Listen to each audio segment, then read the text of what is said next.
The flu took my dear wife, Emily. I take comfort knowing we'll soon be together again. Mr. Rainfield, that's no way to talk. You're in good hands here, and we'll be up again soon enough.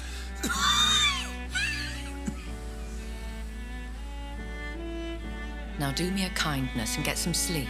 I'll be back round later. Your words are kind, the blessings of an angel. You're the sweet, sweet Lady of Mercy.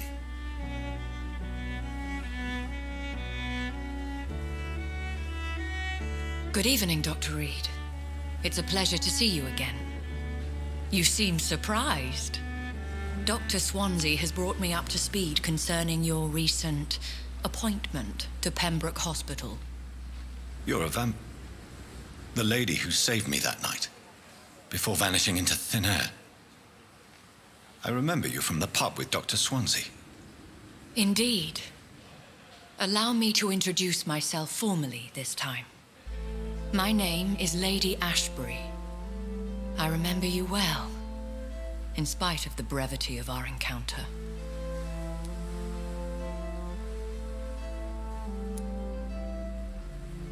Apologies. You've taken me by surprise. I'm very happy to see you. The pleasure is mine, Doctor. I hope you're more disposed to answer my questions now. You must have countless questions, but our rather urgent matter first. Swansea has explained. My cover, if you prefer, has been compromised.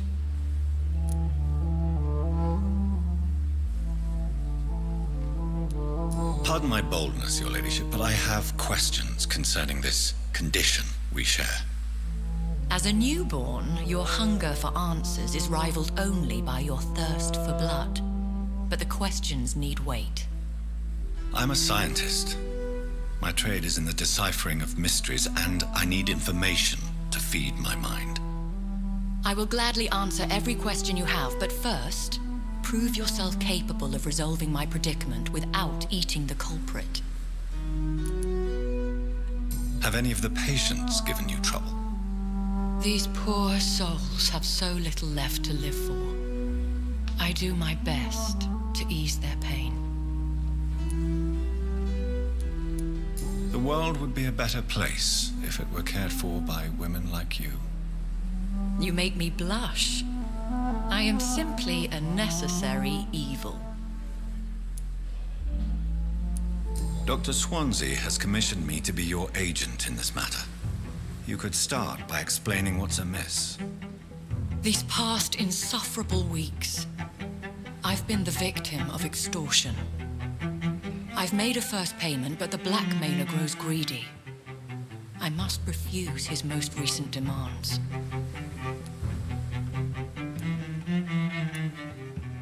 Who would be so foolish as to threaten you? A kindred spirit. Even if it were the case, and I highly doubt it, a vampire would have asked for something more valuable than money. My suspicions lean toward a patient or their family. What are your expectations? Please be precise.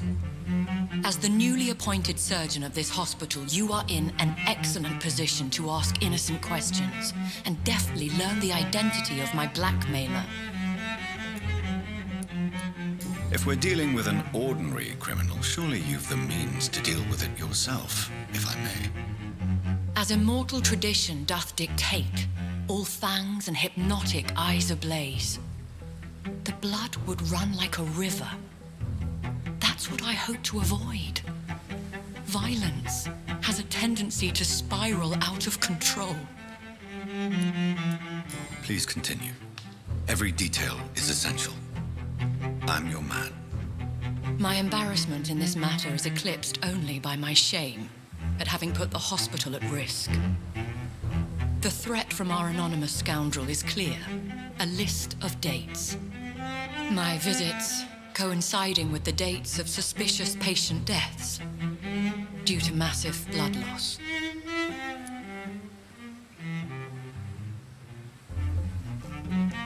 Is it true? Now aren't you the blunt one?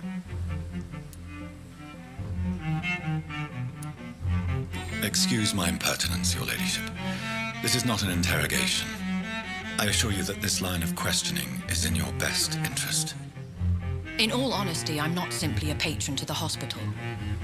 My visits serve a dual purpose. Dr. Swansea has been treating my condition with a revolutionary technique of blood transfusion. It seems you are a specialist in the domain. I'll take care of it. Do you know where I should start? If that was the case, I'd settle the matter myself. You could talk to our local gossip, Harriet Jones. Not a pin drops here without her hearing about it. I'll meet that woman now. My life, as others know, is in your hands, Dr. Reed. I'm sure of your discretion, but I do fear your powers of persuasion will be put to the test. When this is resolved, I'll be your obligé. I'll answer all questions in regards of your condition.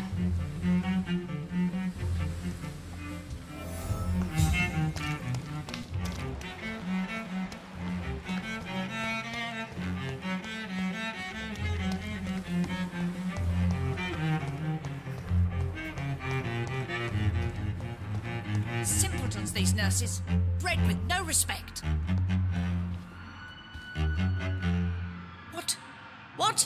What is this? Who are you? Get out of my room. There's no need for alarm, madam. I'm Dr. Reed, the new surgeon. Preposterous. Dr. Reed, you say? I don't want some bumbling intern. Where's Dr. Swansea? Please, calm down, madam. I assure you that I am highly qualified. I'm just back from war duty. How brave. Threatening an old defenseless woman. You know how long I've been a patient here? You've picked the wrong fight. I'm Harriet Jones. Harriet Jones? Indeed. I've been meaning to have a chat with you. You know what goes on here better than any other patient, I gather. Oh, better than any patient, nurse or doctor. I've seen so many vile undertakings. I heard there have been some despicable goings-on. Was there a case of blackmail? Blackmail? Wait. You're investigating something. This isn't a social call. One of those incompetent cunts slit a poor sod's vein. If I didn't know better, Miss Jones, I'd be inclined to say you enjoy this type of idle gossip. God's honest truth, Doctor. It's just the way it is here. Most of these bitches would let you freeze to death before getting you a blanket. I assure you, madam, this is not an investigation into a possible medical error. Debauchery, then? Nurses Crane, Hawkins, Brannigans, whores, all of them. They can't keep their legs shut. I've seen them scratching slutty sores. Really? Well, if you have irrefutable proof, I'll not have the staff behaving in such a manner here. This is your business, Doctor, not mine.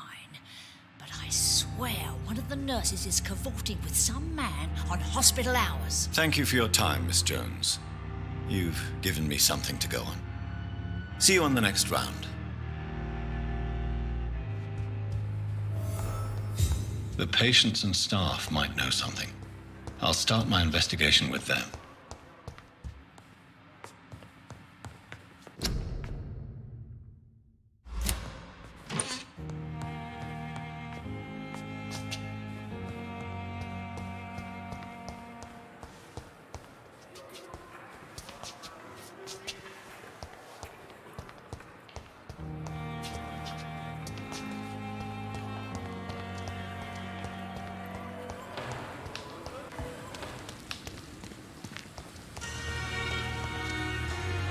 Good evening, Nurse Hawkins. Good evening, Dr. Reed. What can you tell me about the strange man visiting one of the nurses during her shift? Let me guess. You spoke with that old shrew, Harriet Jones. Do not pay attention to her, Doctor. She's full of fanciful tales.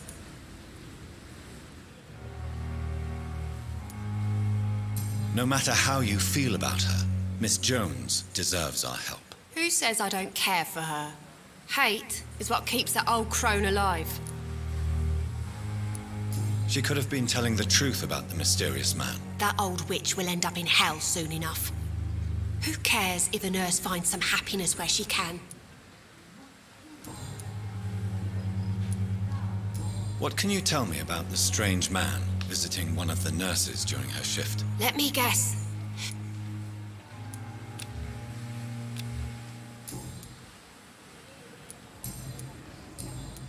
Goodbye, Nurse Hawkins.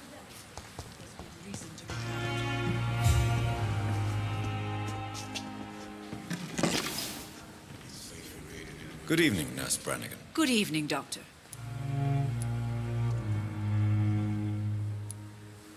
Do you know if any of the hospital staff have criminal backgrounds? The people who work here all come from very different backgrounds, Doctor. Just like the patients. Have you seen a strange man visiting any of the nurses here? I've never heard of such a thing, Doctor.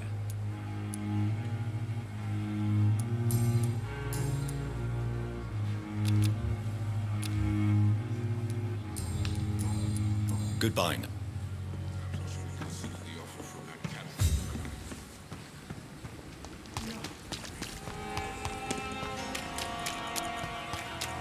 When I get back, I'll have a word with Tom. Good evening, Mr. Cox. Dr. Reed. Still working at night, I see. I like that. And why is that? People who don't sleep at night always seem more alive to me. More interesting, one way or another.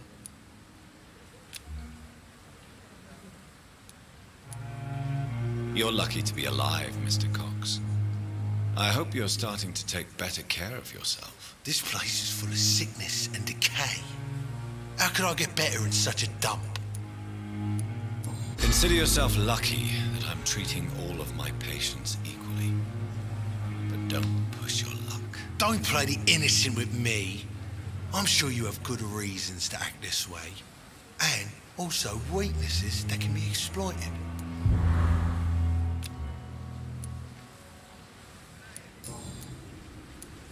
Do you ever think about that poor fellow I saw you push in the water? The wound he gave me will make sure I don't forget him. Still fucking hurts. Boss had cut me good. What did he want? Revenge? I recently had to kill his brother. Poor arsehole thought it would be easy to return the favour.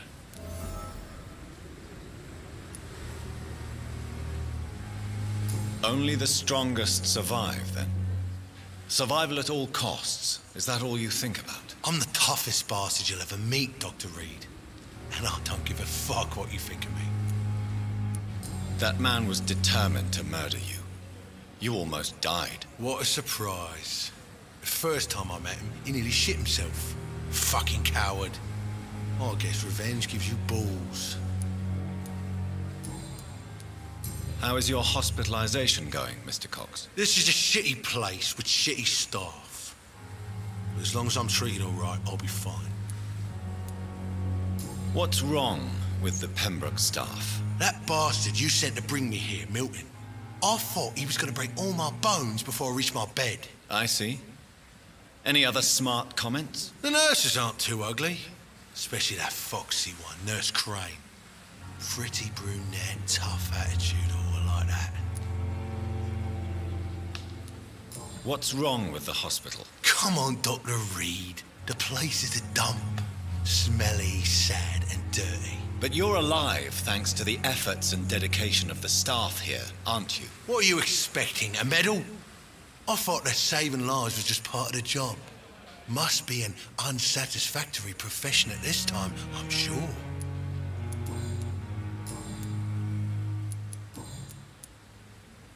How How long do you think you can escape the law, Clay? I know this city like the back of my hand, Doc. I know its streets, who to pay, who to avoid, and who to bully. I won't get caught.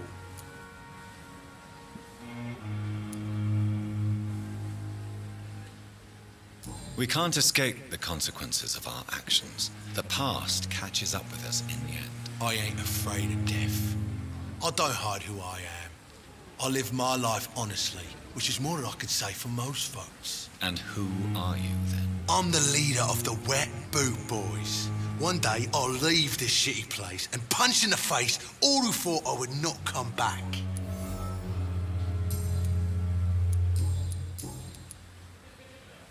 Have you heard of any underhand dealings going on in the hospital? Blackmail? That's not my style. Too risky. The black market, though. Now that's where the money is. I'll leave.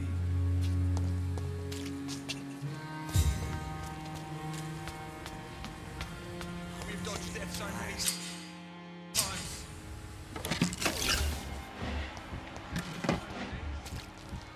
Don't worry, we're safe.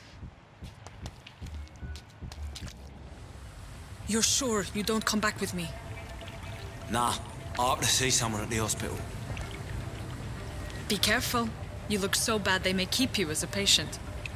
Fuck 'em. I don't like hospitals or doctors. Well then, when you go back to Whitechapel, you may find this useful. What is it? A pass for a free medical exam by the best nurse available. Just read it.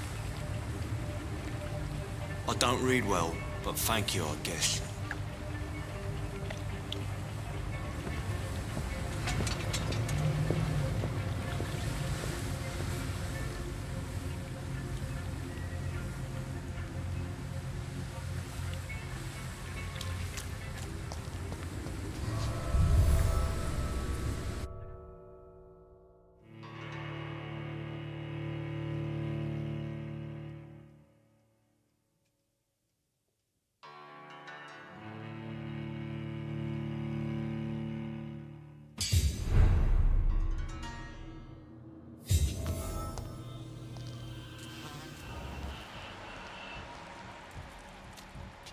He's locked the door behind him. I need to find another way to follow him.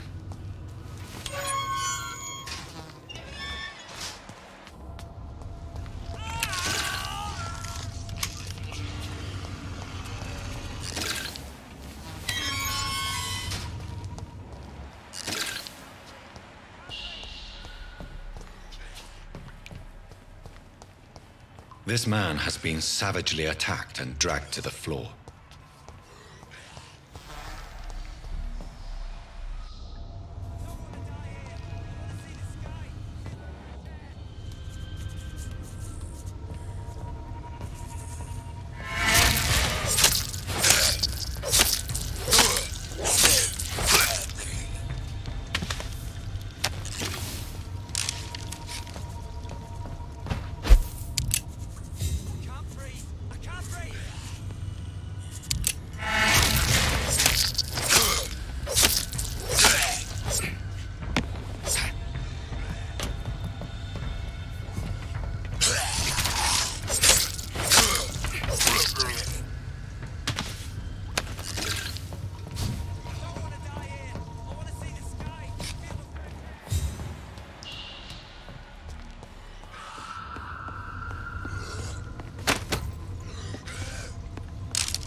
I have this thirst for blood.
Are you injured, sir? Help me get out of here. I need to get out. I'm Dr. Reed, and I'd be glad to help you, but you must calm down first. Please, take a deep breath and tell me your name. Okay. I'm Oswald Thatcher. Please, I need to get out. All right, Mr. Thatcher, you're safe now. Do you think you can reach the street by yourself? Yes, I do. Good. Now leave this place and enjoy the cool night air. It's quite invigorating. I'm sure you'll feel better if you do.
What sort of creature is this?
Here's what's left of him.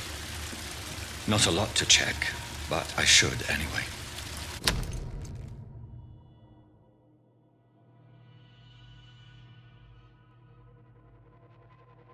Some voucher for a free checkup in Whitechapel. What is Nurse Crane up to? I really must find her.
Fuck!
It's locked, all right.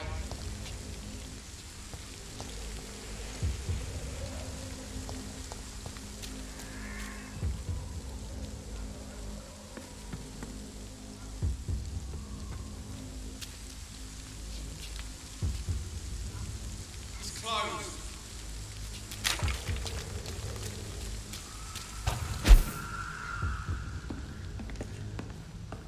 It's locked, all right.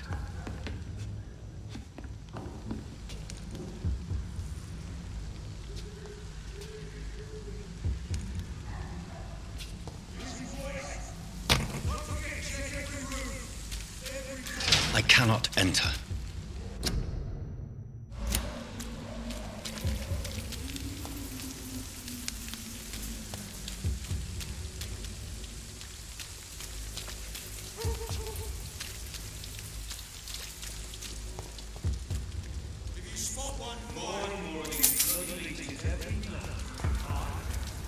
This is no place for you, sir. No civilians allowed, sir.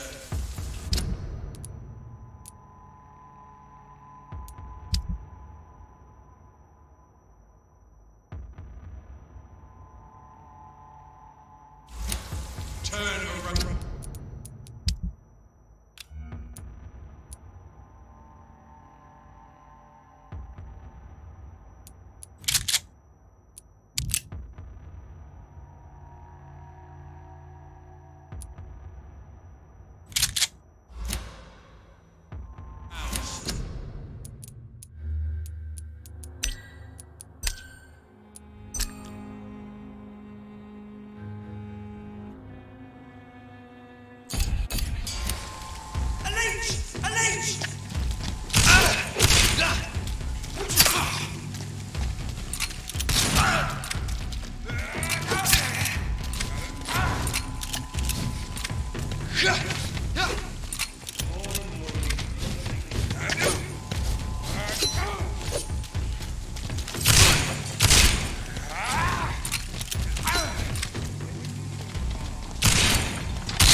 This neighborhood is linked somehow to the kind Lady Ashbury's blackmail. First, let's find this Petrescu fellow.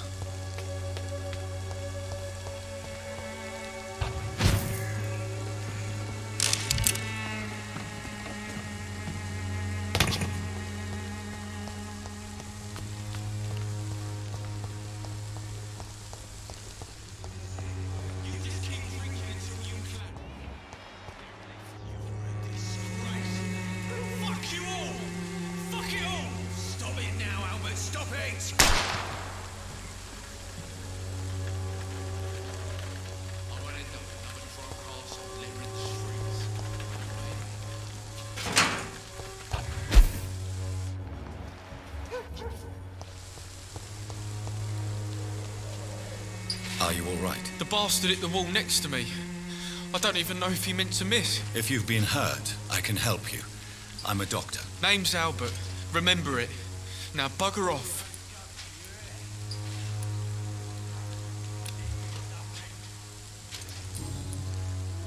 What happened? Did you really steal that man's medication? Hey, I didn't do anything. It ain't me. All right. Perhaps the poor drunk just confused you with someone else. Sod off, mister. You ain't got no clue what's going on here. Bastard was a soldier in the war, so now he's got the right to shoot me. It's true. I'm not familiar with this part of town. Perhaps you could help me. I said sod off. Go find yourself another guide.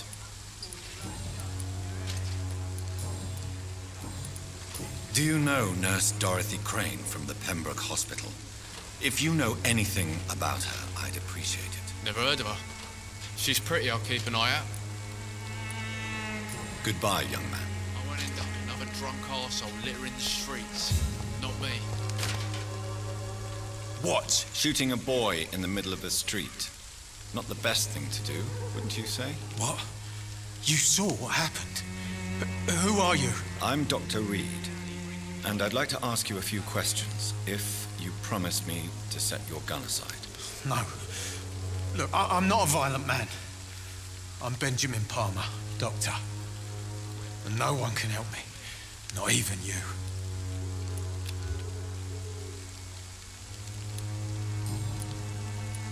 What can you tell me about this place? Nothing to say, really. This is where I used to live, and this is where I live now.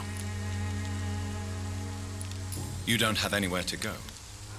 No family that would welcome you? Not since the death of my wife, Albert's mother. She was sick, you see. Long before the flu and all this shit. You mean you used to have a better life? Yeah, I had a wife, a home, and a job. I even used to have a name. Now I'm just Ben. Ben the Tramp. Perhaps you could focus for a moment and tell me your troubles. I'm sick, broke, and my son just stole my pills. Everything's coming up roses.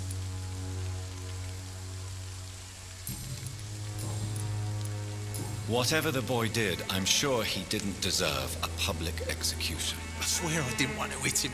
It's just that I'm sick in the head, you see, and the boy just frayed me last nerve. What is it, Benjamin? It was the war, wasn't it? Your nerves are shot, aren't they? I need some answers, Private. From one soldier to another. The doctors called me a liar. A coward. Put me in a straitjacket, locked me up. Finally, they sent me back to the front lines with a handful of tablets.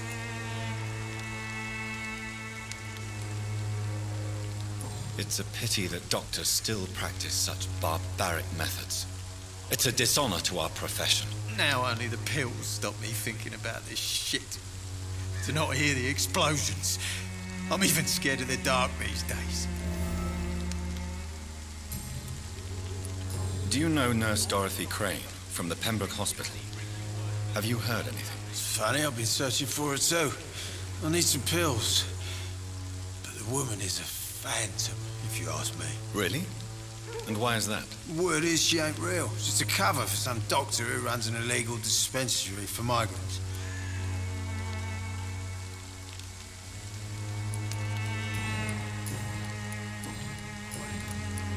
A gun, alcohol, and a bad temper make a terrible cocktail, sir.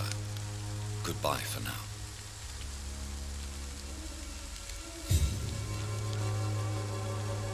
Me? I'll not die in some piss-stinking alley reeking worse than a week-old lavvy.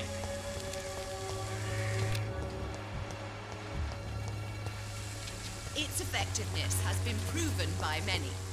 Even the flu is no Good evening, miss. Good evening, sir. Are you interested in a miraculous cure for this unknown and deadly epidemic? Actually, I am. Then you have come to the right place. The famous Swanborough cordial is all you need to help keep you in perfect health. Oh, really? Why didn't I hear about it during my studies? I'm Jonathan Reed, by the way. Dr.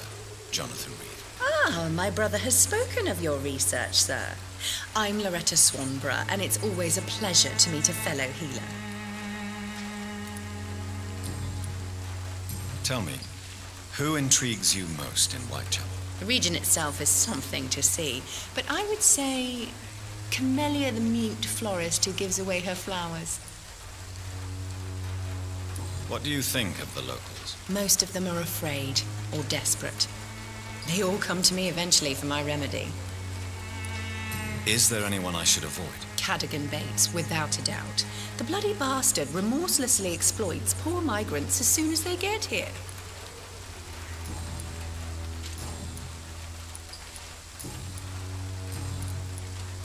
Do you know Nurse Dorothy Crane from the Pembroke Hospital? I'd like to know more about her. I don't like to talk about competition. Competition, you say? Never met her, but it seems she provides some sort of medical care to the poor. The whole thing has to be some sort of scam, if you ask me. I'd like to see what kind of medicine you're selling.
It's locked.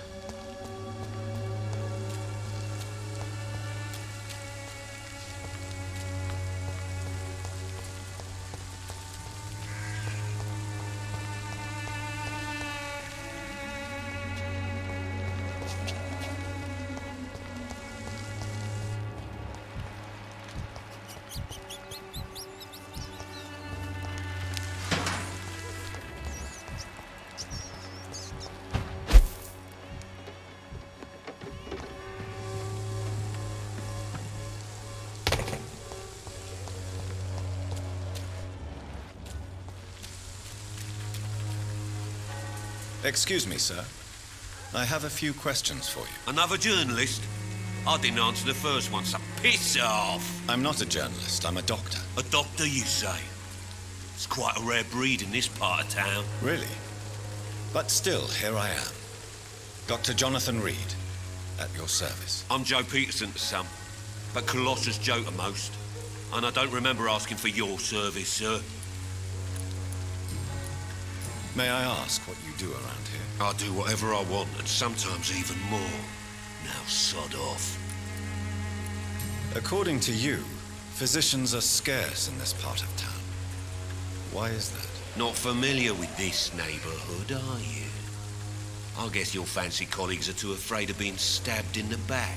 This part of town does have quite a reputation. Would you say it's justified? Totally. Look at me, for instance. I always look my opponent in the eye before knocking him out.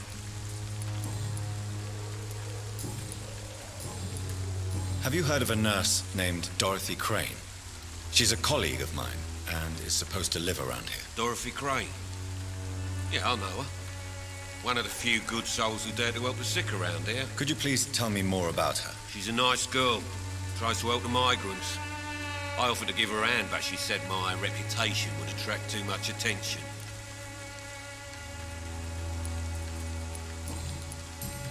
Goodbye, Mr. Peterson.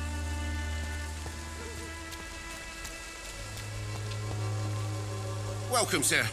Please, take a browse of my wares. I am Dr. Reed. I would like to ask you a few questions, if you don't mind. Doctor? Interesting. I'm Barrett Lewis. Usually I don't have time to waste with talk, but at this hour of the night I can hardly refuse. How is business around here? Business? I had no business. Between this racket, theft, and customers getting scared, I'm losing money every day. I see. Sounds like you blame someone in particular for your situation. It's no secret Joe Peterson spends his time harassing merchants. But with me, he's trying to put me out of business once and for all. As a merchant, you see Whitechapel every day. Have you noticed anything out of the ordinary recently? Well, you mean besides the epidemic, the war, and all the usual crap? As long as I can remember, this part of town has been a bottomless pit, and no sign of the bottom yet. Violence is increasing in the borough. Yeah. A few nights ago, some blokes jumped me. Came out of one of the condemned workshops. Fever, madness, something like that. Where did this happen? Why did you go there? In the closed workshops nearby. I worked there as an apprentice in better days. Now I only go to find trinkets or tools. Too bad I was mugged, though. There was good money in that little box of loot I lost. Have you been hurt? No, but that's only because I ran like hell. Those men were raving lunatics, I tell you. Not even able to speak anymore, just screaming.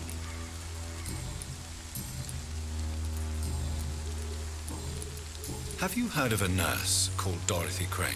Nurse Crane? So the bitch really is a nurse, then? Always thought she was just some crafty foreigner, that one.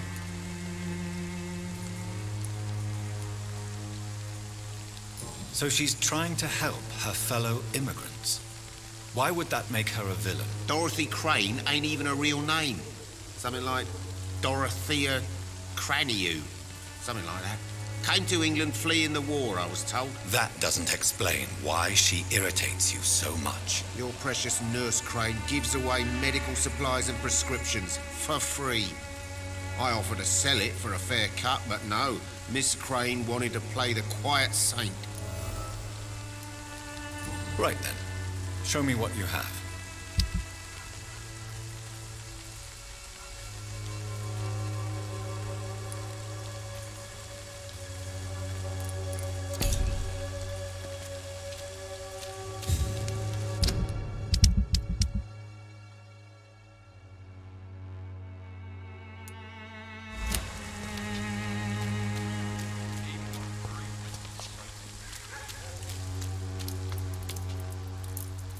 You again? How did you become the local bully everyone is afraid of, Joe? There's no pride in roughing up poor bastards. But this is the only job I've found. And it pays well, too. A job? So you're racketeering for someone else? I got enlisted by the Wet Boot Boys, a gang from the docks. I'm their muscle for their dirty work. Most people don't become thugs when unemployed. This is a choice you made. I don't care what you think, sir. I do what I have to do for my own reasons, and that's that. I'm not sure Mr. Lewis would agree with your by all means necessary philosophy, sir. Oh, do you really think he's the poor victim here? Barrett can be as sneaky as anyone. Long ago, I even called the bastard my best friend.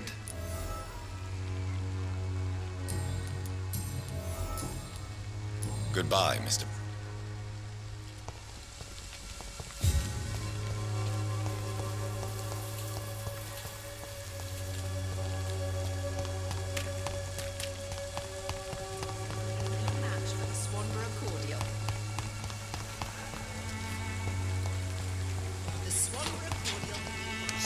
bloody joke to you.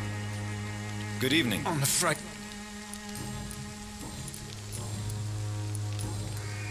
A gun? How are you? I'm not your... Goodbye. Wet boots will be proud of me.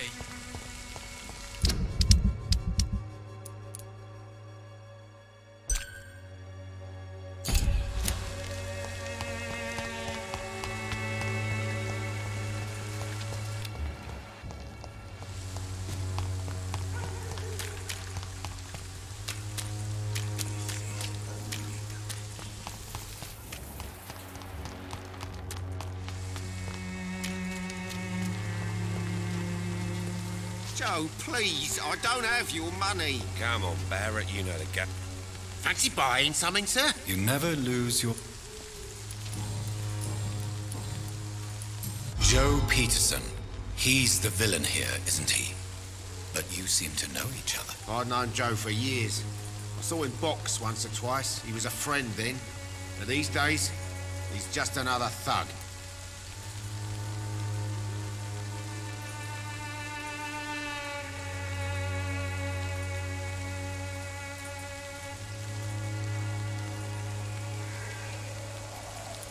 What can you tell me about Mr. Peterson? Besides his behavior toward you, obviously. Colossus Joe was a decent boxer, good one even.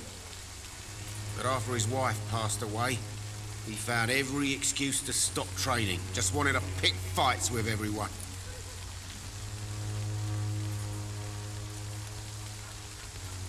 It's never easy to find a new path in life, especially after the loss of a loved one. But crime is certainly not the best option. We've all had some rough times, ain't we? But most of us don't use our fists to see us through. And no one has ever stood up to this thug. Nobody would be fool enough to stand against a wet boot boy.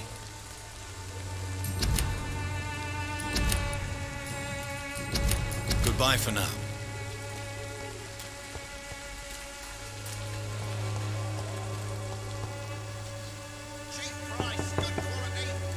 Hello, young man. I'm Dr. Reed, and I would like to ask you a few questions. May I enter, please? Sorry, no, sir. My father does not like people entering our house, you see. Your father is worried about you, boy. He asked me to look for you. So my father actually worries about me then? Okay. Come on in. I'm Harry, by the way. Even my dreams are soaked with gloom. So, may I ask you a few questions? I'm not bothered. What could be worse? How do you feel? I'm fine. I mean, it's not easy every day, but I'm fine. I'm just tired of being sick all the time. If only I could be tough like... Well, you know. Speaking of which, what can you tell me about your father? My father is an idiot who makes idiot things. That's all I have to say. Forgive my bluntness, young man, but you don't seem happy living in Whitechapel. Why should I? I never wanted to come here in the first place. It was my father's decision. But look around you. Does this look like a nice place to live?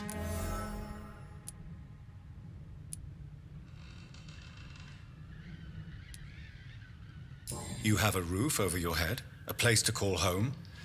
Many people here are not as lucky, you know. That's exactly what my father says. Harry, you should be grateful for what you've got. I wasn't even consulted when we moved here. If life here is so terrible for you, why don't you just leave this place? Have you ever spoken to your father about it? I don't go outside. It terrifies me so. I went outside once without my father noticing and I saw terrible things.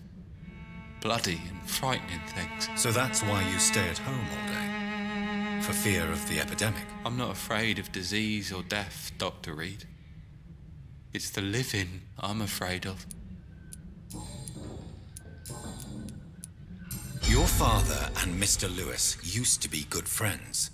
What happened, Harry? I was young then. I don't remember Mr. Lewis ever coming back again after my mother died. Or was it after my father started bullying him? I don't know. Have you tried speaking to Mr. Lewis about it? I don't go out often, but yes. And he scolded me and told me to leave him alone. I guess my father frightens him too much. But you are not responsible for your father's actions. Am I not? Dad always says that he joined that gang for my safety. So if I wasn't born, people wouldn't be worrying about Colossus Joe.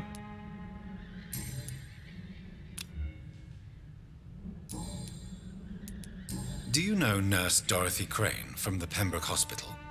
I'd like to know more about her. Yes, I know her. She came here to examine me when I was very sick.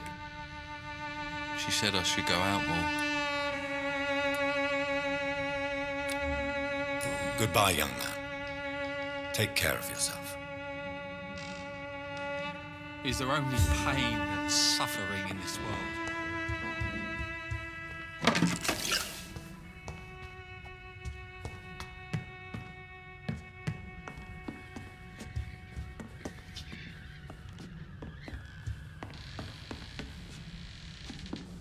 It's locked, all right.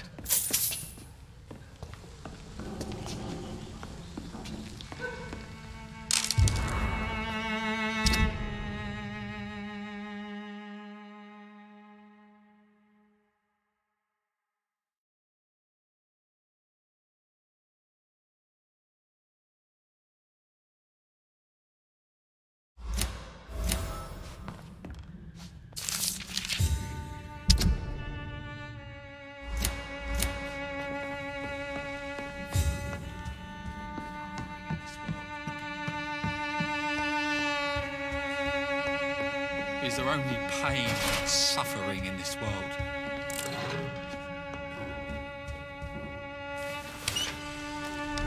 know it's hard to believe, but this district has always been wretched. Don't let your guard down, sir. You again?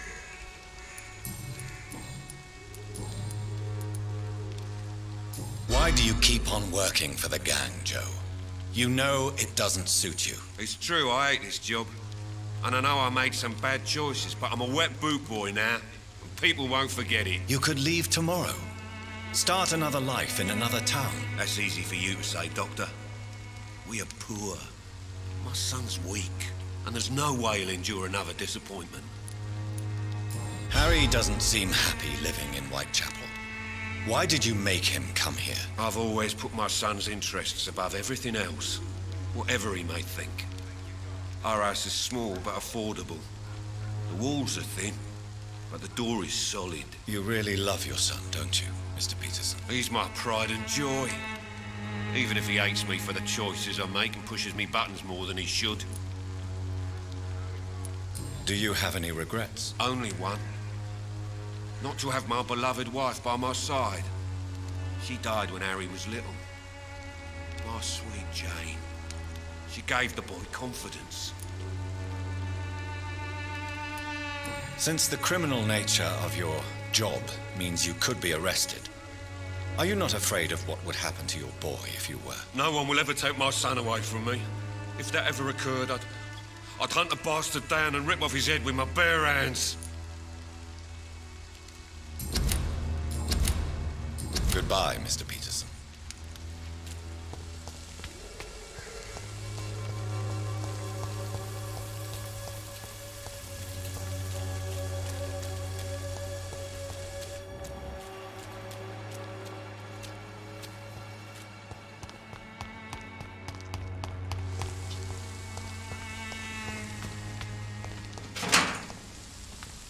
Turn around, sir. I said go back home. Yo! Get back in the train!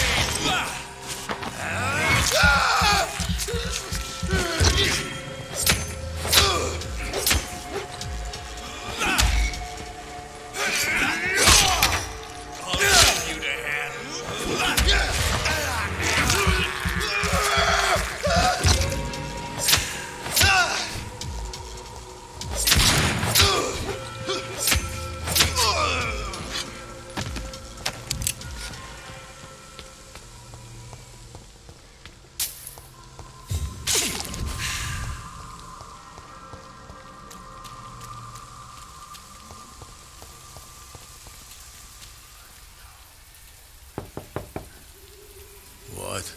What do you want?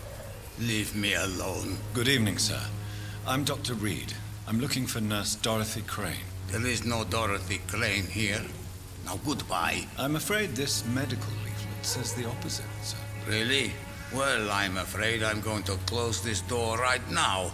Go bother someone else, Mr. Doctor. To enter that house, I must discover who this man really is.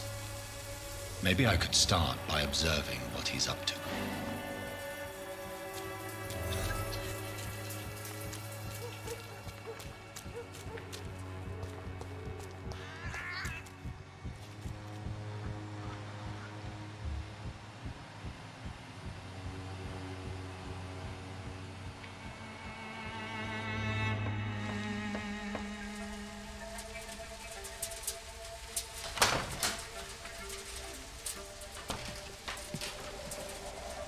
A strange man was at the door with a pass for our medical facility. I refused him entry.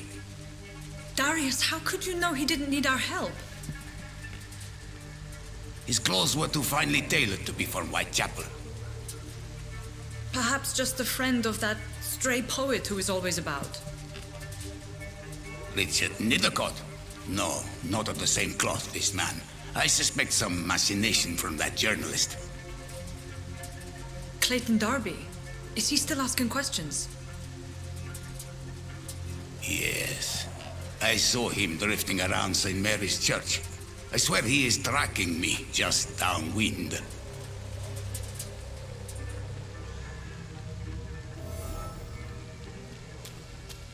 I must talk to that journalist or the poet. They must know about Darius. Nearby the church they just mentioned. Come on, take a look. Don't be afraid. The walls of your home will not protect you. Forgive my interruption. Do not apologize, my son. Father Tobias Whitaker is always happy to teach mortals about the incoming Armageddon. I am Dr. Jonathan Reed, and I just have a few questions. A scientist? You are much more lost than I thought, my son. What do you mean when you say that I am more lost than you thought? All scientists are entangled in a world of causes and consequences, and most of them can't see the plain truth. Quite a judgmental opinion, if you ask me. But what do I know? Blinded by science as I am. But you are seeking answers, aren't you? Answers about the Armageddon about to strike the city. Answers about the hidden truth.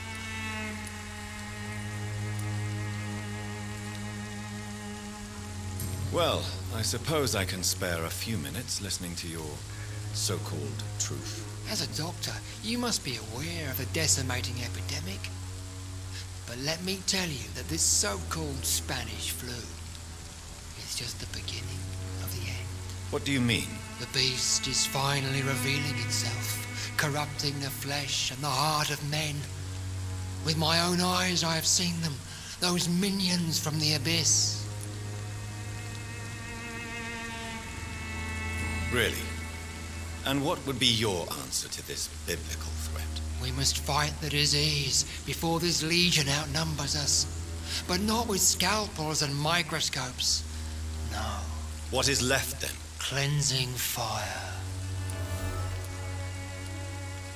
Tell me, Tobias, what exactly is your plan concerning the cleansing of this city? God will recognize his own. More than once this city has risen from the ashes, hardened and purified by the flames. Purification by fire has proved useful, but where do you stop? Burn the clothes? The buildings? The corpses? Worse? Your lack of faith is predictable. But my task is to convince rational minds like yours to see the light. This is God's will. You're mad and dangerous. You're nothing but a soulless butcher, a small-time Torquemada, the Savonarola of Whitechapel. My son, if you think salvation is a free gift, go listen to the lies of that pompous fool Joseph. Joseph, a fool? Vicar Larrabee of St. Mary's Church. While he continues preaching his fraudulent redemption, more and more people die in the streets.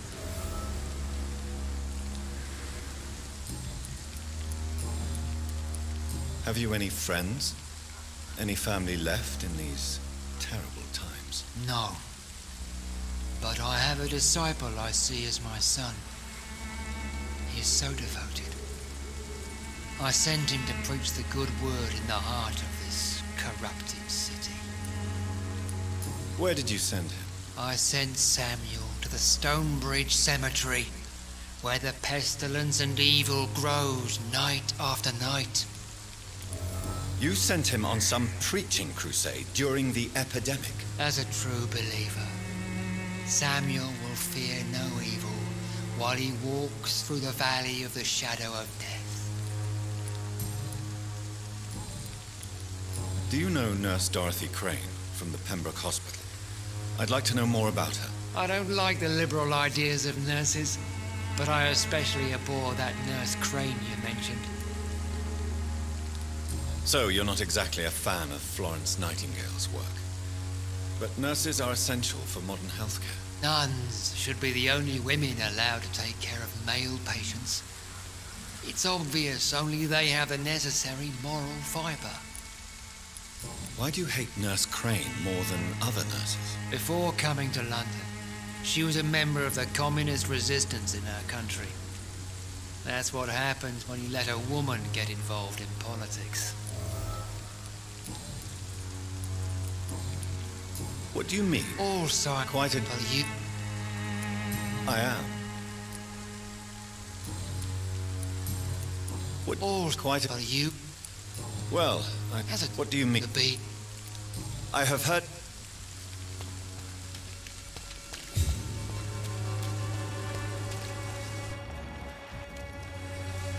Excuse me, sir. Are you familiar with this part of town? Name's Clayton Darby, reporter. Sorry, I'm new to Whitechapel. But perhaps you could help me since you're a journalist. My name is Jonathan Reed. Dr. Reed, the famous surgeon. I'll gladly help if I'm able, sir. Why are the newspapers keeping silent about the Spanish influenza? It's as though none of you care. There's a war going on. People shouldn't be demoralized by news of deadly diseases.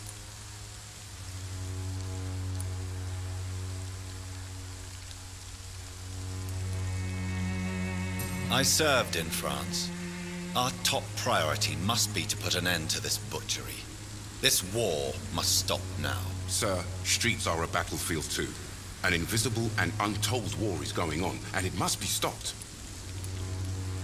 Have you any idea of the danger you face in these streets at night? I've had to run and hide more than once from frenzied mobs incensed by the fever. Do you think the flu is really responsible for this, Doctor? I'm convinced there is more at work here than a simple epidemic. Really? To be honest, I could say the same. Some of the sick I saw or heard of. My God, what happened to them? What is a journalist doing in this borough after sunset? He goes where none of his colleagues would dare to go, to inform the country. So you risk your life to reveal the truth. I saw many reporters do the same during the war. Whitechapel is the crucible of so many untold stories and tragedies. I want people to know them. That's quite honorable of you. But is the public interested? Not at all, sir. And that's why I'm an independent journalist, hoping to sell some stories.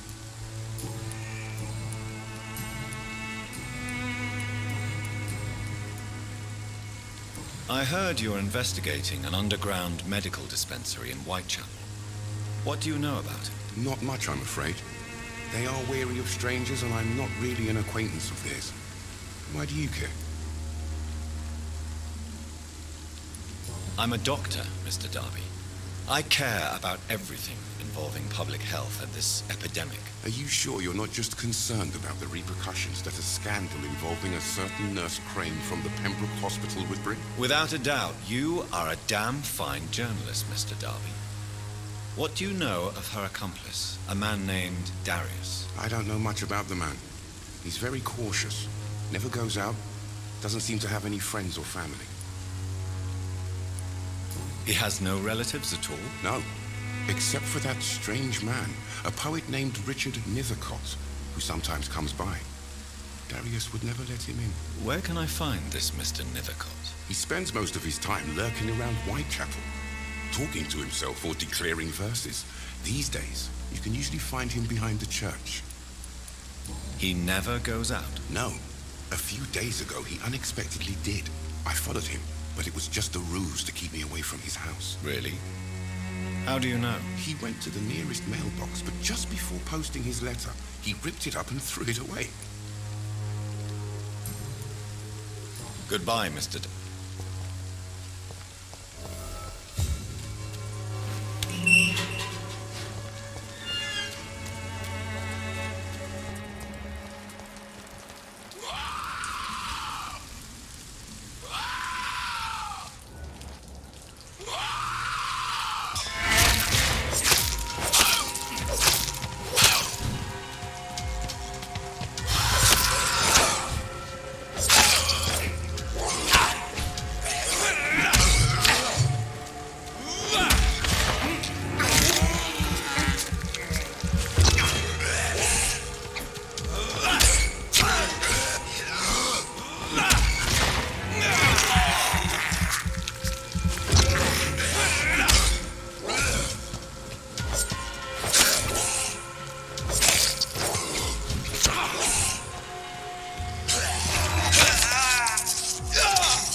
own beauty and grace. Good evening, sir. I'm Dr. Reed. I would like to ask you a few questions. Please be my guest. Although I may not be the best informant regarding this part of town, my words speak about that which the eyes cannot see. Really? Are you an artist of some kind? I'm a poet, sir.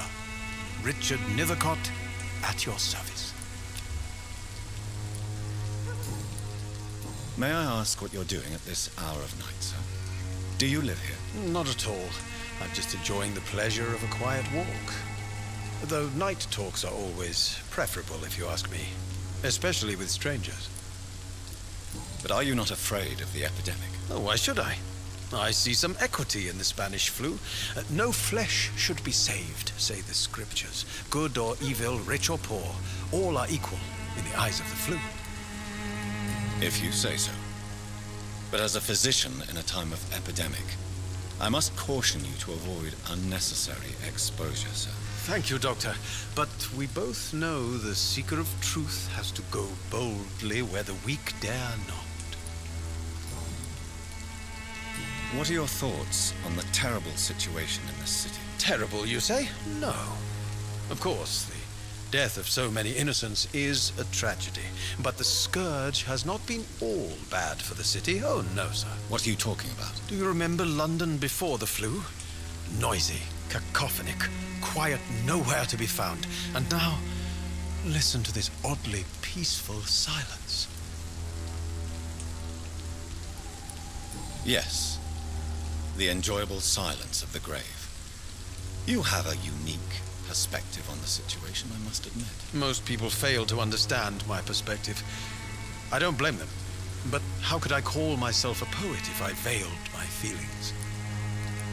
Are you aware that your life could be in danger in this part of town? But this is where I must be to feel the real beat of the city. I had to come, see it for myself, alone. I understand your need for solitude, but it's not safe around here. I don't care. I don't have many friends, Doctor, and my family despises me. If some misfortune came upon you, who would be here to help you? Well, you, for a start, my dear Doctor. Tell me, Mr. Nethercott, why seek inspiration in Whitechapel? The place is not beautiful per se, but how to explain it? Stirring and challenging. Do you not think it a little morbid? On the contrary, sir. Whitechapel is full of life, full of beauty. Just like my dear muse, the wonderful Camellia. What can you tell me about Camellia? Not much. And that's the beauty of it. She can't speak, you know. She's a locked mystery who exhales kindness and sweetness. Perhaps you're just afraid to find out the truth about your muse. One day, perhaps, I'll ask her to come with me. But will she still be my wild flower of Whitechapel if she moves uptown? And have you ever tried to learn more about her? Where she lives? How she survives? Whom she may know? Maybe I prefer she remains an enigma. Reality can be so dull, don't you think? Tell me, the place... In what way, exactly? The struggle by gaslight, the barren smiles and the arid hunger under the rain. If you say so. Such vibrant antagonism and vivid paradox. The stripped humanity raged across each street. Vivid, of course, yes. And what about the poignant distress? Oh yes, the poignant distress. You see what I mean, don't you? That's what I want to write about, and that's what Whitechapel is made of. May I ask you a few questions about the district? Extraordinary part of town, is it not? I'll be glad to help you, if I can. I'm looking for Dorothy Crane, a nurse who lives in this vicinity. Dorothy Crane. Oh, I love the name. The Crane of Whitechapel. Sounds very mysterious. But, sorry, no, never heard of her. What can you tell me about an old man called Darius? Darius Petrescu? Yes, I know him. At first, I thought he was only a small publisher. I invited him to publish my work, but his reaction was pretty clear. Not interested in your talent? Darius is an old political activist who takes delight in printing tracts and lampoons. Those communist activities only require mediocre writing skills. I'll leave you alone, sir.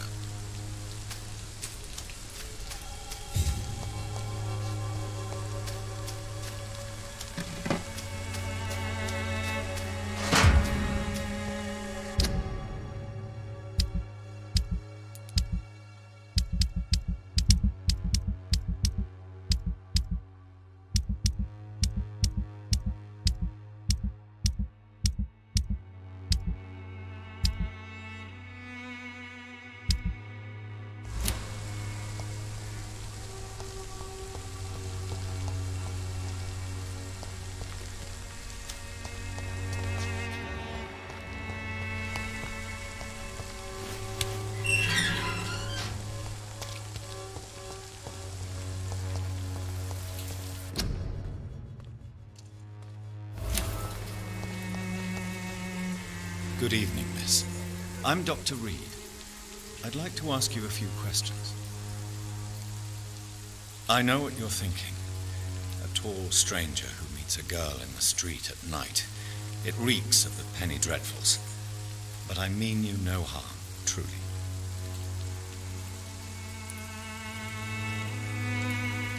I know you understand what I'm saying.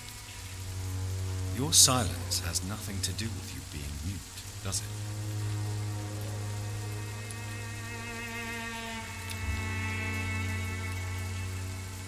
Tell me about Richard Nethercott.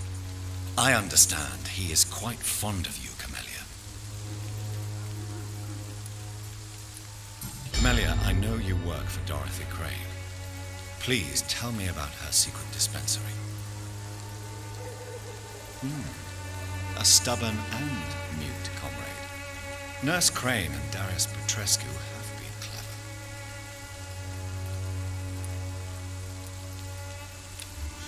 Very well. Goodbye then.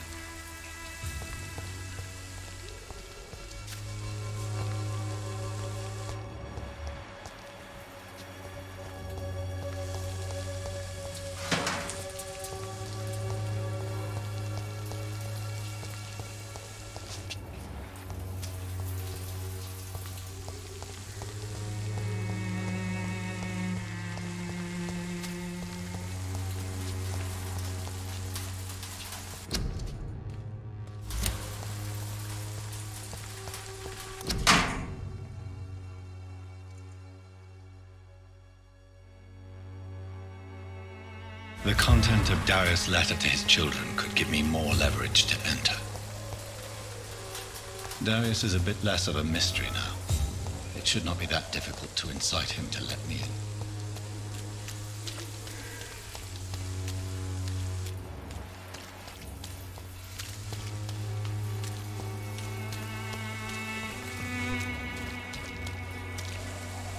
Don't be shy, handsome.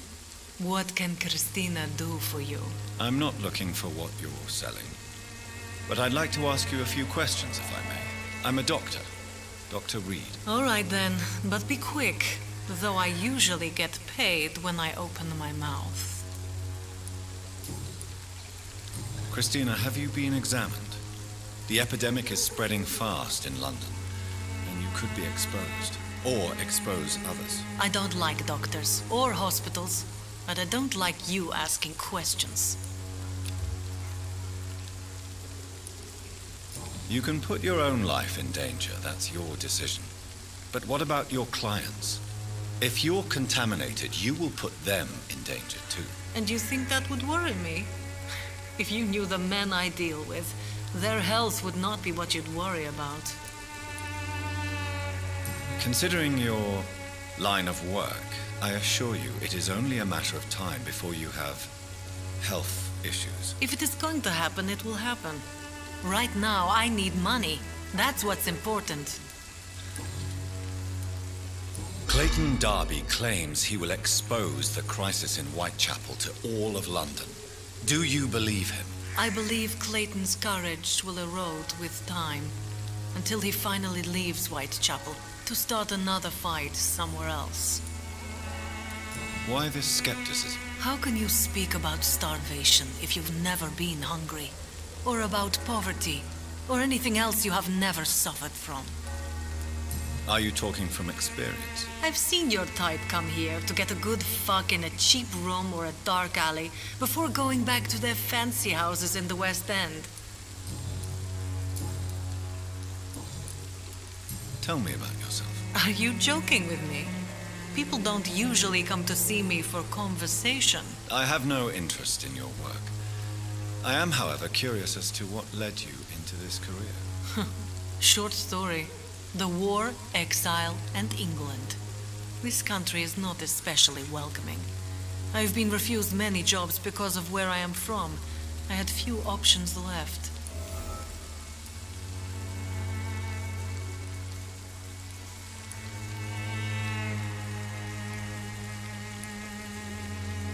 I'm sure you could have found another job, perhaps less lucrative. Maybe you should try again. And when exactly was the last time you looked for a job? Or worried about the rent, or what or when you were going to eat? Do you know Nurse Dorothy Crane from the Pembroke Hospital? Anything you can tell me about her would be helpful. I don't know her, but I know her name is Dorothea Crăciunescu. She came from Romania like me and many others. You seem to respect her. Dorothea helps the sick people of Whitechapel. Everyone should respect that. Goodbye, miss.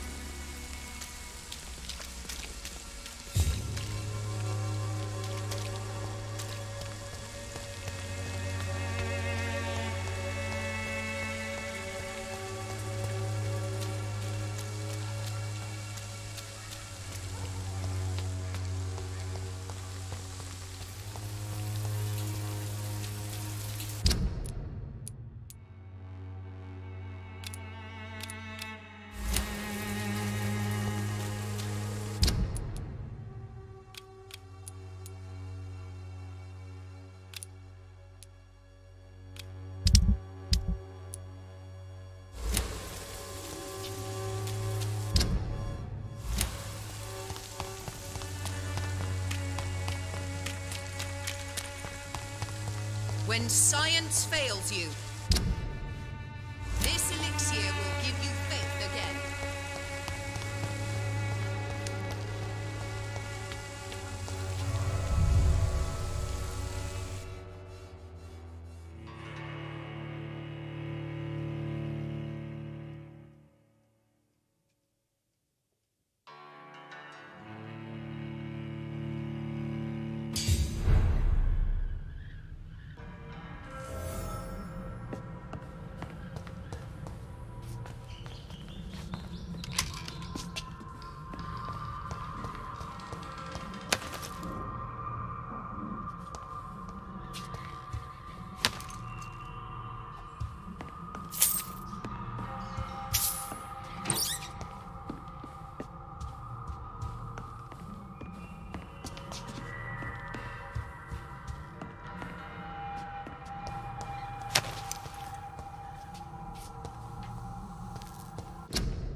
protection against malevolence and trickery.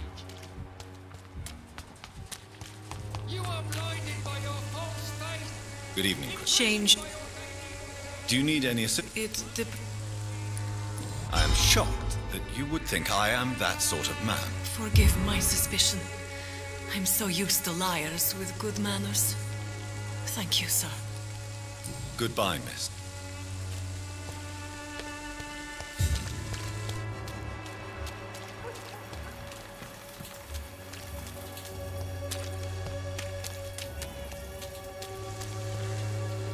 Good evening, Doc. Do you need That would be nice of you. If you persist in investigating the most pox-ridden boroughs of London, you must accept the risks. Thank you, sir.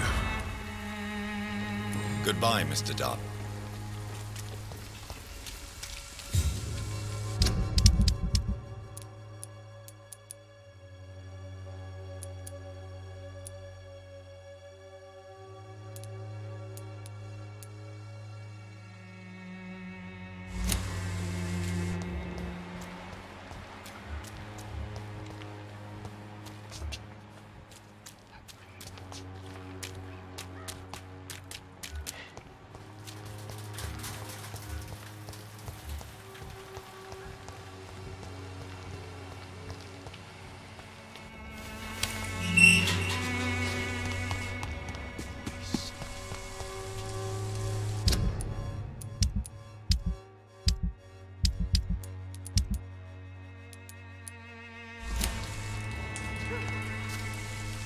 Good evening, Mr. And good evening.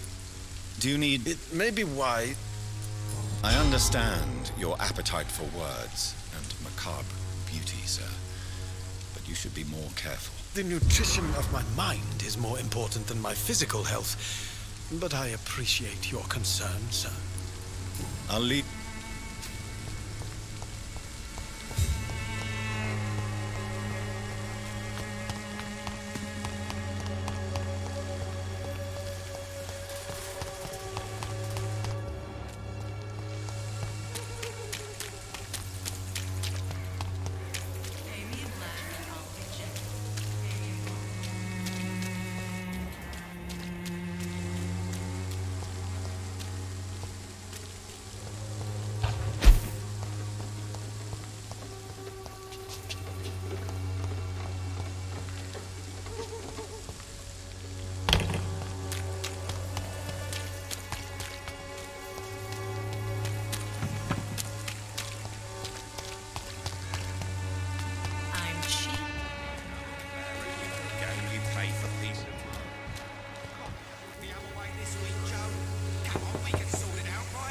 Good evening, Harry.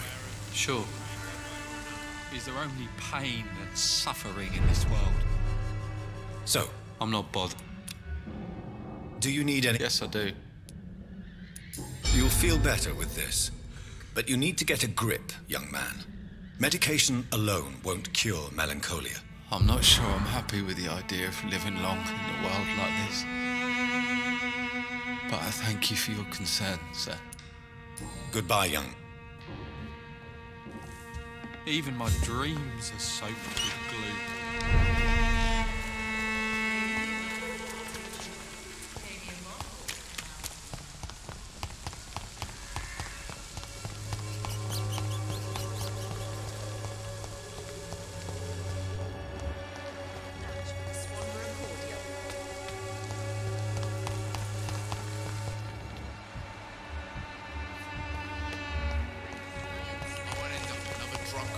Littering the streets. How are... I'm not your... Do you need it? Please. There you go. Let's hope nobody steals it from you. Very funny. Goodbye.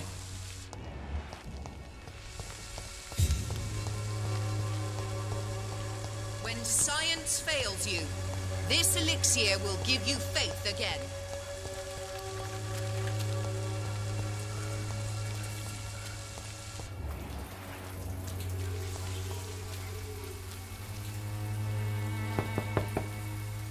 Mr. Petrescu, just 1 minute, please. You again. Go away. Sir, wait. Stop this nonsense. I know Nurse Crane is here. Shall we speak man to man, you and I? All right. Speak up. Don't you see we're on the same side? We fight to help the poor, sick, and abandoned. I'm nothing like you, Mr. Doctor. Yes, you are. You too believe in providing medical care without charge. You know what we have to sacrifice to make the world a better place. I have to admit your words have conviction. All right, I'll let you see Dorothea. Don't make me regret this, though.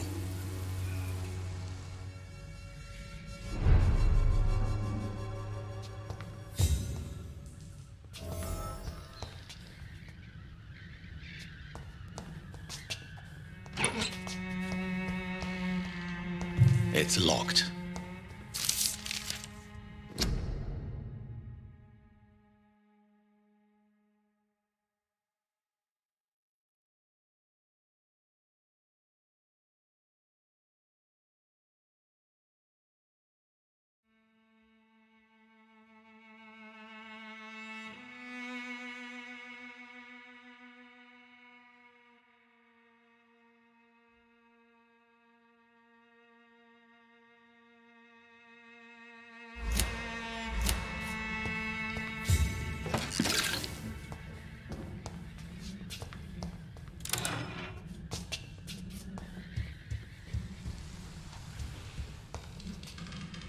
If you want to talk to Dorothea, you must go across the courtyard and take the stairs. We've not been formally introduced. May I ask your name and occupation, sir? I am Darius Petrescu. I'm here to keep snitches and spies away from Dorothea. And I also run this little print shop. So Dorothy's real name is not Crane? Like myself and many people in this area. Dorothea is from occupied Romania. That's all you need to know. She seems important to the community. More than you can imagine. The West End does not want to hear of Whitechapel's misery. Dorothea is one of the few doing something about it. Tell me everything you know about Camellia, the mute florist. I do not believe in the afterlife, Doctor, but I'm almost convinced Camellia is an angel. She volunteered to give out our medical leaflets. Are you not worried for her safety? She is as brave as she is tough, and clever, too. If only I had met her when I was younger. Are you in love with Camellia, Mr. Petrescu? Don't be stupid. If I had met her when I was younger, we could have won our revolution. Who is she, really? Do you know where she's from? She's not from around here, that's all we know. Camellia is not even her name.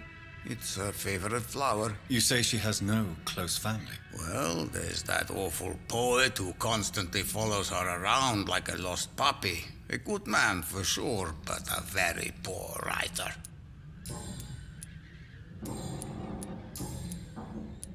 Do you have any family left, Mr. Petrescu? Children or grandchildren? Who knows? I have abandoned my people for so long, they might as well be dead. As dead as I am for them, I suppose. Don't be embarrassed, sir. If you must know, my own father disappeared many years ago, and I forgave him. It's quite awkward to talk about our families like this, but thank you, Dr. Reed. I appreciate your trust. This war won't last forever. Did you ever think of returning to your country now it's free? No. I have taught strength and determination to my sons and daughters. I'm an old, dying man who only has memories of better times to cherish. I know you fought for your country when it was occupied, Darius. Tell me more about it. I know my days are numbered, and I know I won't see my homeland again. But I fought for Romania all my life, and I will until my last breath. But Romania escaped the grasp of the Austro-Hungarian Empire. It's a free country again. But it's not the country I fought for. My homeland is not appeased, Doctor. And I still see a dark future ahead for my people. How did you meet Nurse Crane, Darius? Why does she trust you? I'm her oldest friend in England. Dorothea and I share many ideas about this country and about the country we left. You mean occupied Romania, don't you? Even if not directly, I fought against your enemies. Really? Then perhaps you have more in common with Dorothea than meets the eye, Dr. Reed. Goodbye, Mr. Petrescu.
What do we have here, nurse? Patient Raz Van Vasily. High fever running on 3 days.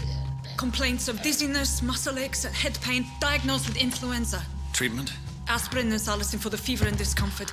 Liquids for dehydration, but he's having trouble keeping even water down. Thank you, nurse. Anything else I should know? He did lose consciousness this morning, but he's never had convulsions like these. He's not convulsing, he's choking. He's not getting any air. Scalpel! Hand me that scalpel! What can I do, Doctor?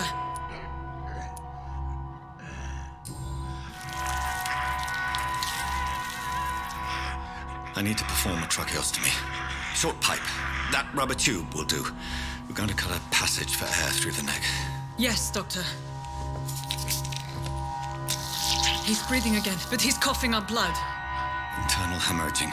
I need to make another incision into the chest cavity to drain the fluids from the lung. Prepare another tube. A thoracostomy? Doctor, we've nothing to fight the infection. We need an aseptic environment. Don't question me, nurse. I need a drain. Now. Yes, Doctor.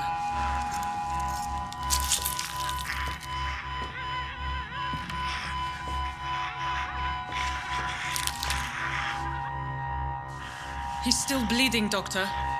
I'm losing his pulse. The drain must have punctured the intercostal artery. There's too much blood. Are you all right, Doctor? I can't see.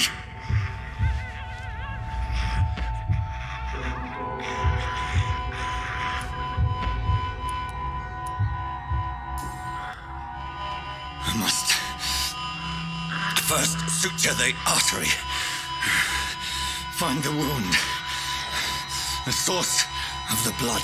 Needle and thread, Doctor. Good. The stitches are holding. How's he doing? We're losing him. We've lost his pulse. He's dying, Doctor.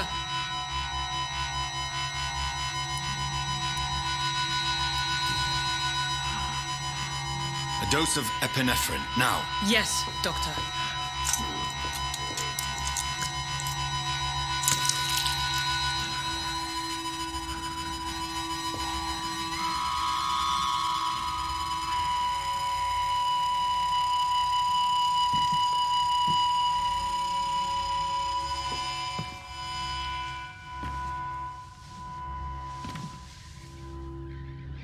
We've lost the pulse. He's gone, Doctor. Nurse, we did everything we could. Yes, I know. You are true to your reputation, Dr. Reed. Dedicated and precise. No one could have done more. This was not an influenza-induced seizure. I've never seen symptoms like these on the continent. Neither have I. But the previous symptoms leading up to this attack were the same, indistinguishable from the epidemic. No. There was something more vile in these reactions. Something primitive. There have been numerous reports of mental breakdowns caused by the fever that accompanies the flu itself, Doctor. Yes, but... I'd best take some samples of the blood for analysis.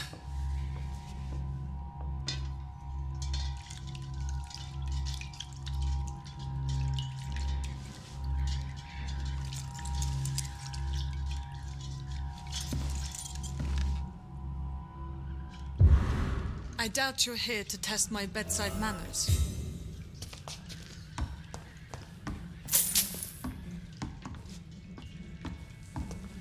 To what do I owe this courtesy?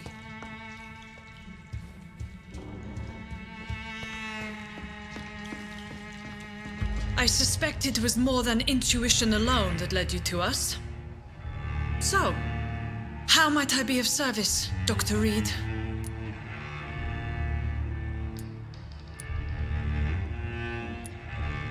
Your heart might be in the right place, but you can't carry on with this blackmail. For God's sake, Dorothy, it's extortion. It's a serious crime. Doctor, you think your warnings scare me? I've stolen and plied, blackmailed and lied, but what else am I to do? I'm all these people have.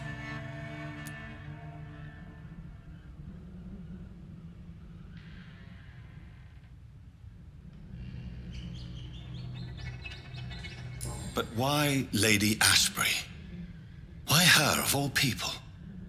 She's pristine and proper, all right. But that she-wolf in sheep's clothing murders the poor for sport. I have her where she belongs, and I'll milk her for all she's got.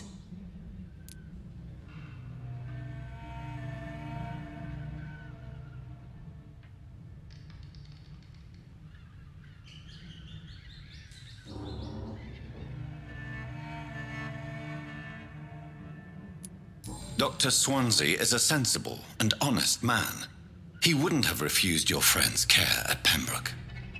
It's easy for you to say, Doctor. These people cannot go to the police, nor to the hospital. They don't even speak English. They depend on me for everything. So, the end justifies the means. Is that your defense? I know you're kind, Doctor. Just another fine-heeled, silver-spooned gentleman who was given the world on a platter. You know nothing of poverty. Nothing of the shame, the hunger, the loneliness. You've convinced me of the sincerity of your actions and their noble justifications. But all the same, blackmail is a crime, and it will stop, Nurse Crane. So, are you going to turn me over to the authorities?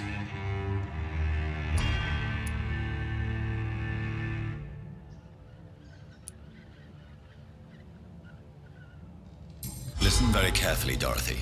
You will erase from your memory everything you pretend to know about Lady Ashbury and Pembroke Hospital. Let that rich bitch off the hook over my dead Nurse body. Crane, enough. Listen as if your life depended on every word. I know you've a generous heart who gives freely to those in need, but you shall walk away from the shadier streets of your business. I will never abandon... Dorothy, the discussion has come to a close. Your clandestine activities in the Resistance are over. Let it go. I'll let it go. Yes. All gone.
Hello, Mr. Petrescu. Hello, Dr. Reed.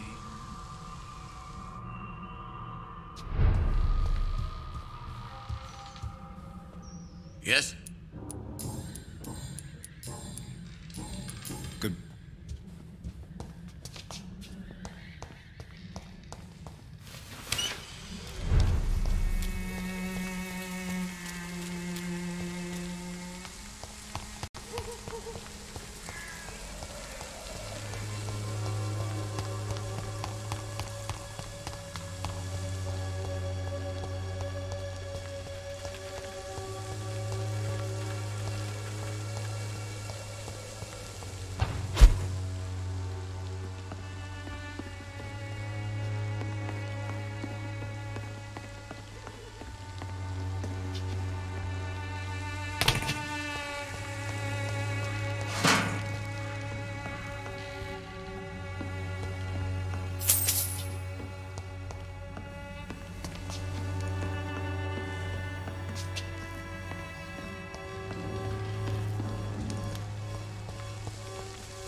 It's locked, all right.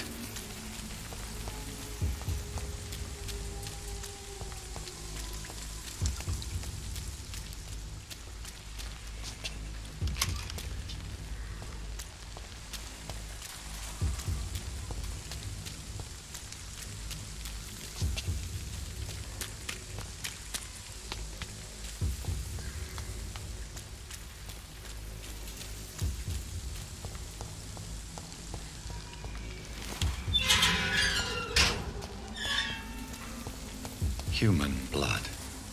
Whoever left these marks did so deliberately. Die, vermin!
Take its head!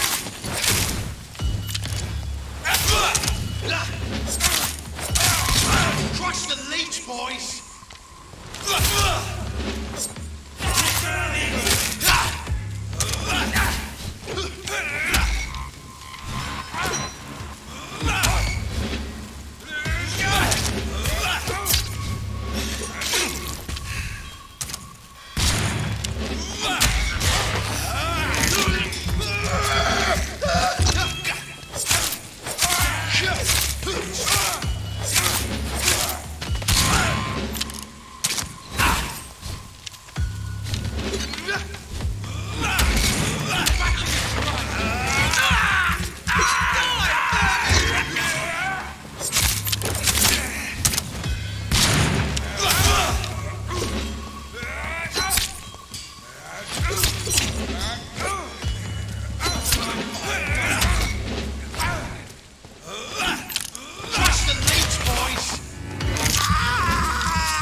Hey, Doc.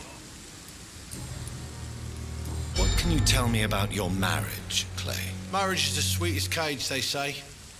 Well, I found myself locked in one with a wild animal. You mean your wife keeps you on your toes? No, I mean, we both have claws and we both love to bite. Am I right to assume your wife's letter pissed you off, Clay? I was so mad, I threw away the knife she got me when we got married. Your wife gave you a knife as a wedding present. That knife has always been my lucky charm. If I'd had it in my hand when I got stabbed on that pier, I'd not have been wounded. Do you want it back? I don't need it here, but if you'd be kind enough to bring it to me, I'd be really grateful. A grateful Clay Cox? I might just find your knife and bring it back to you to see that happen. I can give you directions, but I'd be surprised if you managed to find it. My hideout isn't meant to be found easily. A lucky charm? I never would have taken you as the superstitious type. We all have our flaws, Doc. Mine's to have my weapon of choice for when the really dirty business comes around. I'll leave.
Hello again. Yes, this neighborhood may stink of dog shit and reek of piss, but to me it smells like the purest mountain air. Mr. Thatcher, do you have a job? No. Since I came back from the war, I spent most of my time and energy just trying to forget. I understand what you mean. I was a soldier too. No. Nobody can truly understand what I've gone through. Why were you locked in that sewer? What happened? I went by the canal after an argument with a friend. Got chased by these fucking wankers and had to barricade myself in, despite my claustrophobia. Why did you run? What was the reason for your argument? Newton wanted me to go to a hospital, but I can't stand being closed in. It makes me feel like I'm suffocating. Tell me about your claustrophobia. Has anyone given you an official diagnosis? That's what the bloody doctor said. But I don't want to go to a hospital to get checked again. I'll deal with it my own way. Oswald, why did you not go to the Pembroke Hospital to seek medical help? I don't trust doctors. All they care about is their careers and processes. I won't be locked in any room again by anyone. Your fear of being trapped is not going to go away by itself. You need professional help. I've seen enough butchers in white coats to last a lifetime. Hospitals reek of chemicals and death. What I need is fresh air. Do you want to talk about why you have this fear of being enclosed, Mr. Thatcher? No, I really don't. An irrational fear like yours is usually rooted in a specific event. Perhaps it would help to talk about it. Well, Doctor, take a guess then, if you're so interested in my case.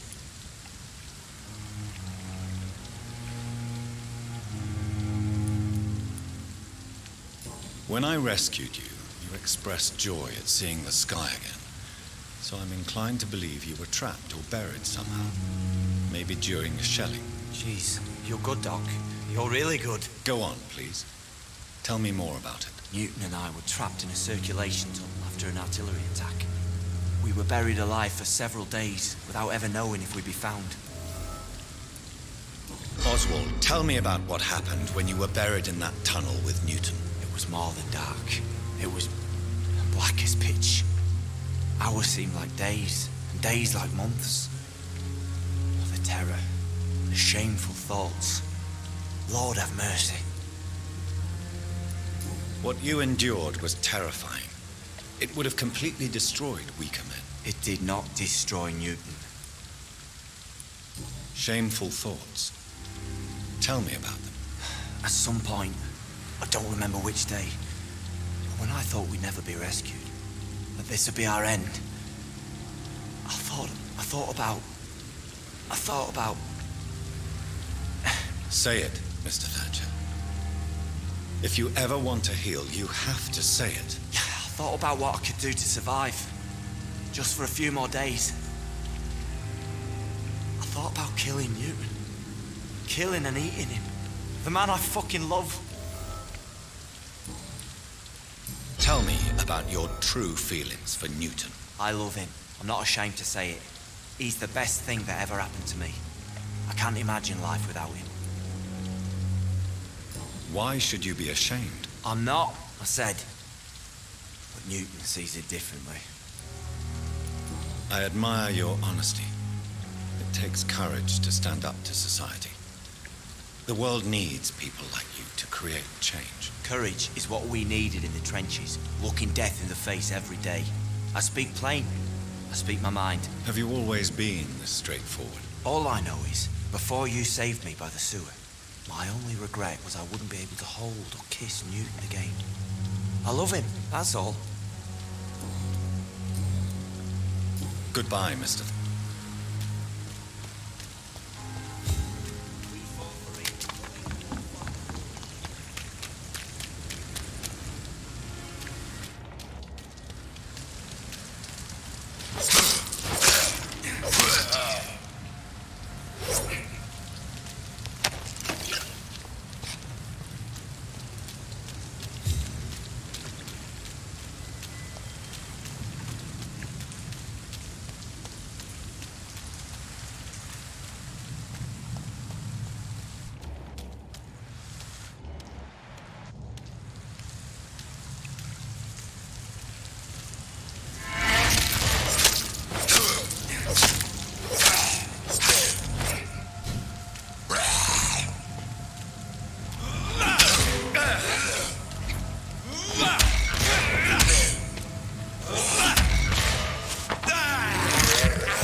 This must be Clay Cox's knife. A fine blade. No wonder he wants it back.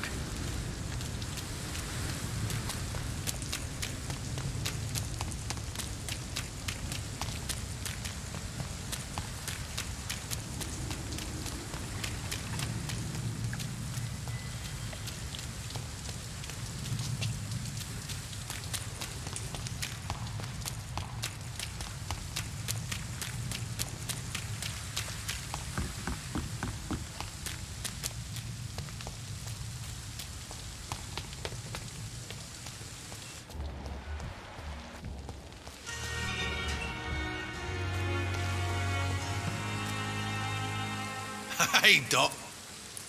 I have found a gift from your wife. In that case, you'll be properly rewarded, Doc. Clay Cox is a man of his word. I hope that won't make me an accomplice to your future crimes. Who knows what I might do now I feel invincible again. I'll leave you for now, Mr. Cox.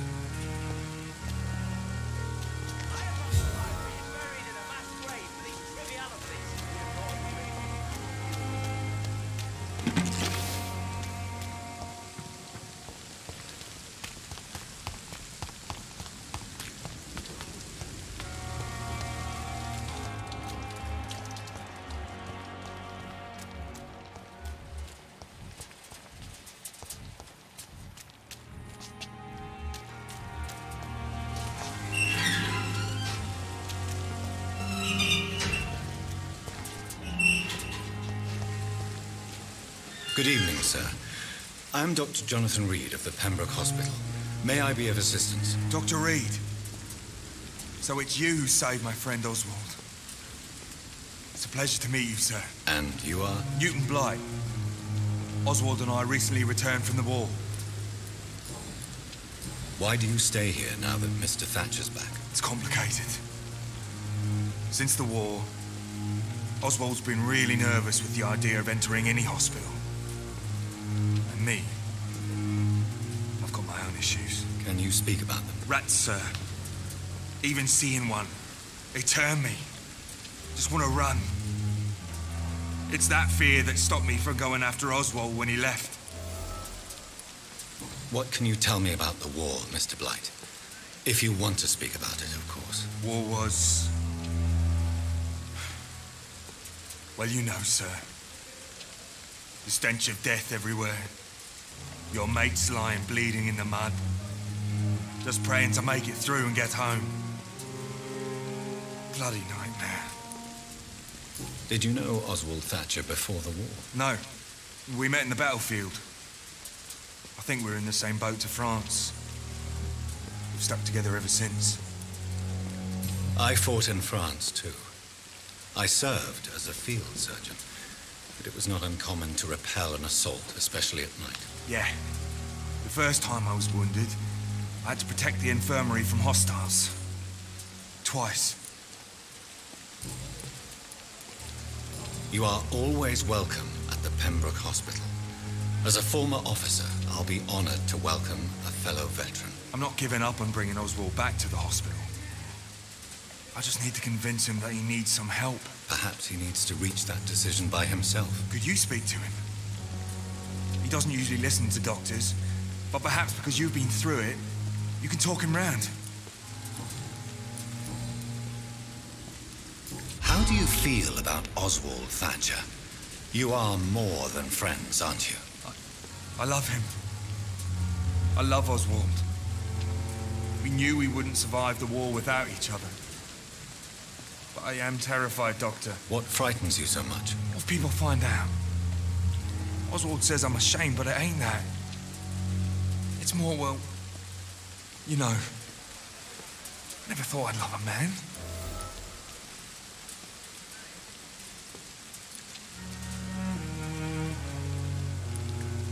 Maybe a time will come when you'll not have to hide who you are. But for now, I can only advise caution. I know, Dr. Reed. Oswald wouldn't survive behind bars. He wouldn't live long if we were separated. You and Oswald were buried alive during the war. Tell me about it. Yeah. It was last summer. A shell hit our trench and we were buried for a week. Oswald seemed far more traumatized than you by the event. It wasn't the first time it happened to me. And surviving it again gave me strength. You believe that? How did you survive for a week? Luckily for us, there were rations and water in the tunnel. It was an outpost, see. Since then, Oswald's not keen on being inside for too long. What caused your phobia of rats, Newton? It happened last year following an artillery attack. I was trapped for 2 days in a hole under 2 dead soldiers. And there were rats. Go on. It started eating me as soon as I dozed. Gnawing at my ears, my fingers, lips. I couldn't move. Couldn't call for help. I see. No, you don't. You have no idea what it is to wake up buried under bodies. Fucking vermin eating your flesh. Oswald, he found me and saved me. Goodbye, Mr. Blight. Take...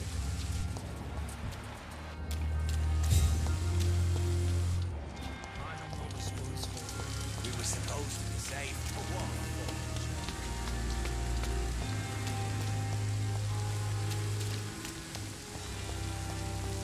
Is this supposed to be an hospital? A pigsty hospital then?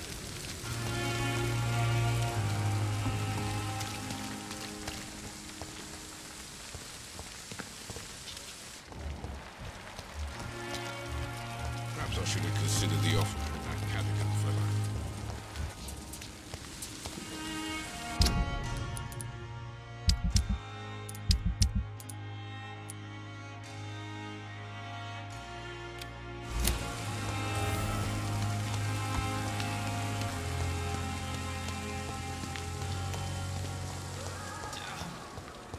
The pain. It's here again.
It's locked.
traces of a pinkish foam at the corner of the lips.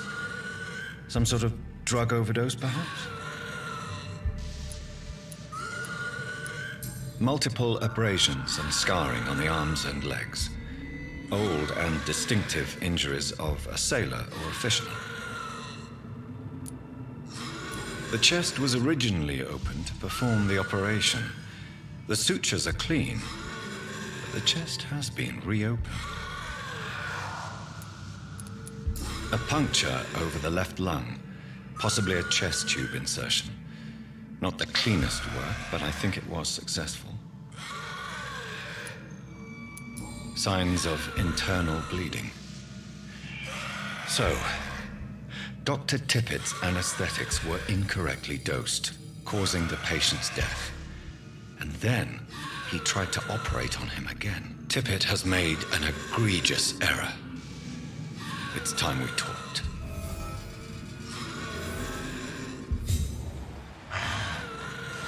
Tippett has made... It's locked, all right.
sweet girl. Reads like a book.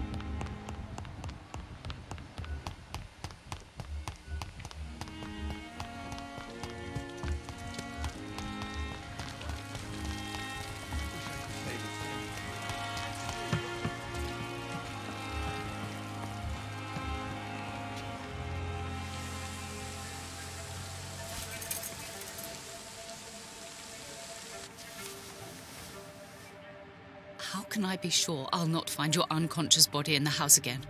I promise you, you'll not find my unconscious body. For God's sake, how can you say such a thing? How can you refuse to listen? I tried to warn you for so long. No, I won't let my only son die.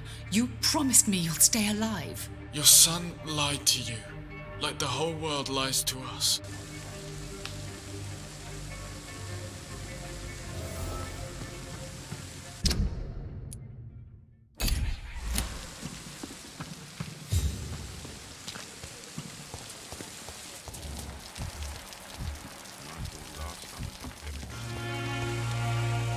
Good evening, Nurse Brannigan. Good evening, Doctor.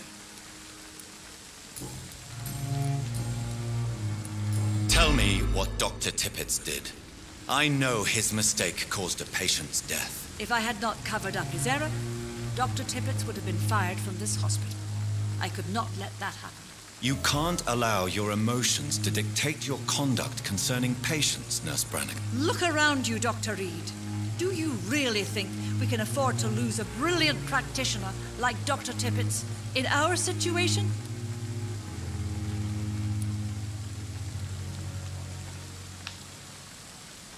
Perhaps you did it with the best intentions, Nurse Brannigan, but you took a great risk. Must I remind you that a man died? You mean you've never made a mistake? Never covered your tracks? Come on, Doctor. I wasn't born yesterday. Goodbye, Nurse.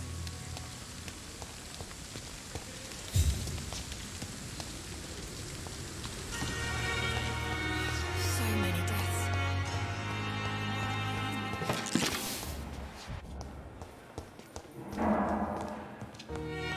My sweet girl. Good evening. I'm okay. Admit it, Mortimer. Your mother had you hospitalized here because you tried to kill yourself. Yes, it's true. All right, then. This is the first time we've really shared information about your case. Shall we call this progress? Call it what you want, Dr. Reed.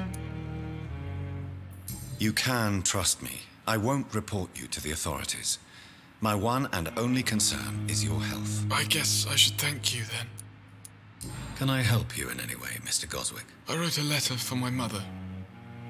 She was supposed to read it after my death. But I suppose she doesn't have to read it now. I see. And is this letter still near the place where you tried to take your own life? Yes.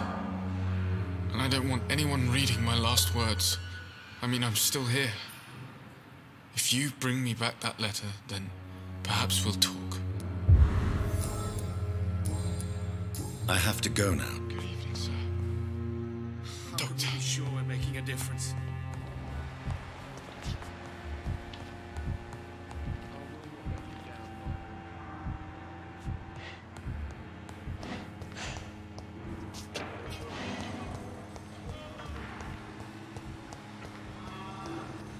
I'm sorry you ended up on my plain and cold medical bench, sir. I understand you must be very angry about this unfair situation. I managed to arrange to have you buried in the same mass grave as your wife.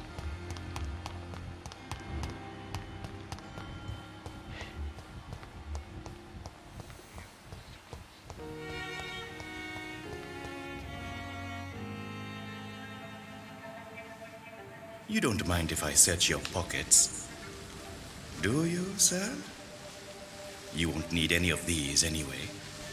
I'm not stealing from you, mister. I'm only redistributing your belongings to people who need them more than you. You see, no one has claimed your body, sir, so it would be such a shame to bury you with your valuables. I will not forget you, sir. And I thank you for your generous donation.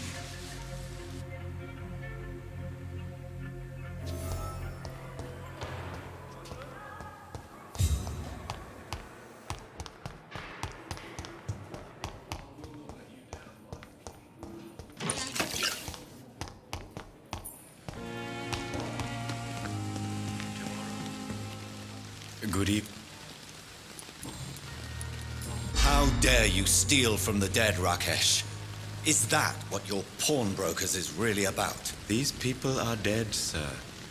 What they possessed could be useful for the living. And I'm sure they would agree if they could speak.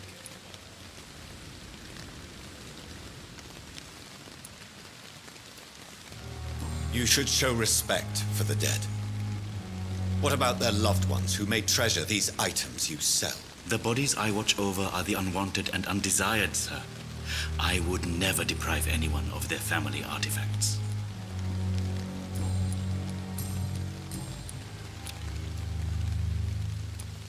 Please show. Of course.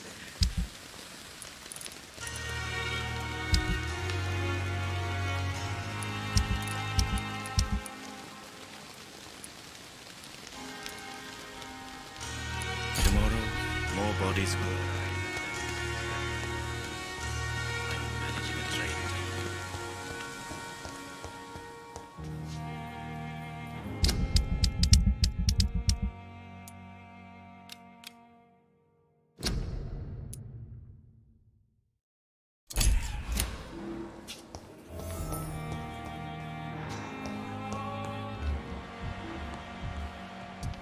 Always knew the words to calm the children. As for me, I'll be like Bruno did.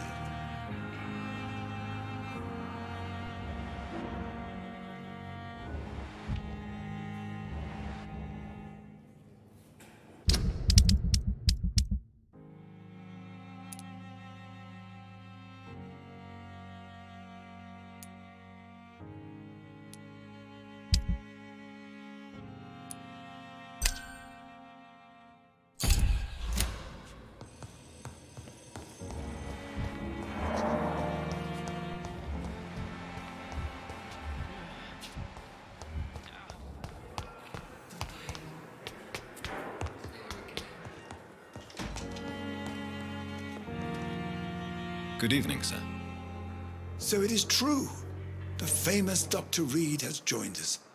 I can't think of any better news during these terrible times. Do we know each other? Actually, yes. We met once before, at the Rockefeller University in New York. Dr. Tippett, yes, I remember. I was assisting Professor Carell in his research about coronary bypasses. He had nothing but praise for you. He was also very confident about your future. And look at you now. Eminent surgeon and blood transfusion specialist. What is the Pembroke Hospital situation? And please, speak freely. This hospital is not exactly the best of London. I'm sure you are used to working in a better environment. It's more than enough. In any case, the personnel of a hospital are much more important to me than the building.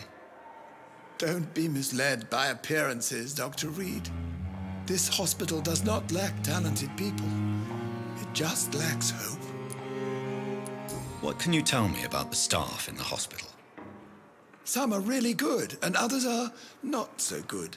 But during this troubled period, there is no time for slander. I prefer to focus on the positive character traits. Tell me more about cherished people, then. Nurse Brannigan is a pearl. She is the most helpful and dedicated nurse I've ever worked with. A clever and cheerful woman. You really seem to admire her skills. I'll go even further. If she was a man, she would be a damn fine practitioner.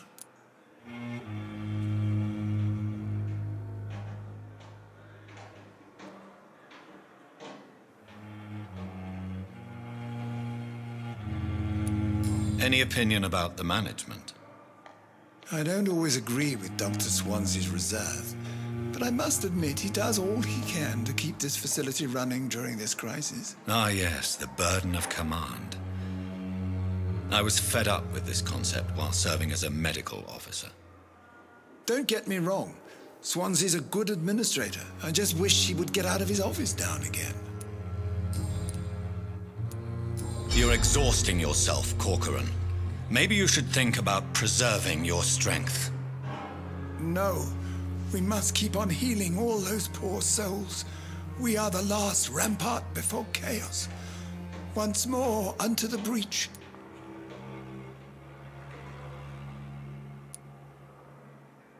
Nurse Brannigan is worried about you, Doctor. She should not have told you that. I will have a word with her. You don't have to blame her for her honesty. I'm not that kind of man, my dear Jonathan. Actually, Nurse Brannigan's opinion is the only one I may listen to. Corcoran, I want you to tell me about Mr. Connor. How did he die? What happened? He was my patient. He died because of my mistake. That's the blunt truth. What was the nature of the mistake? It was a twofold error. My diagnosis was wrong, and the administered dosage was too strong. Who was this patient? I don't know. Some sick man from the docks, maybe a fisherman. I had no time to talk with him. No one claimed a body. Why not stop practicing? Are you mad? I killed that man, I admit it, and it won't happen again. I have saved so many lives since then.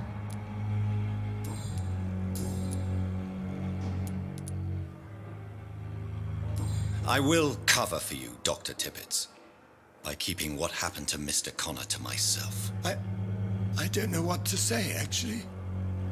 I can't exactly force you to become my accomplice. You didn't force me. This is my decision to make. I believe you're still of use to the hospital, considering the situation. Then I can make you this promise. As soon as the epidemic is eradicated, I will resign. Goodbye, Dr. Tippett. Good evening. Doctor...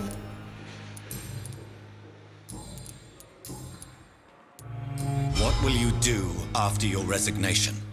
Do you have a plan? I always fancied visiting Cyprus. Such a beautiful island. I could buy a house there by the sea, read poetry, and wait for death. Goodbye, Dr. Tippett.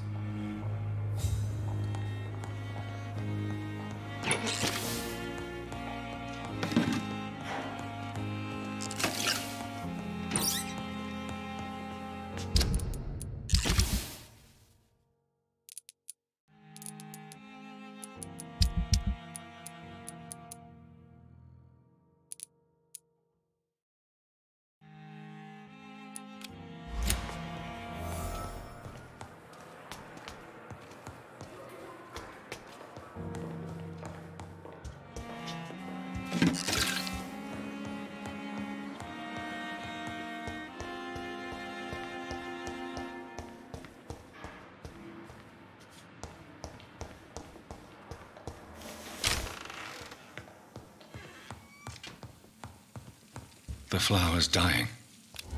It needs water.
Burn him!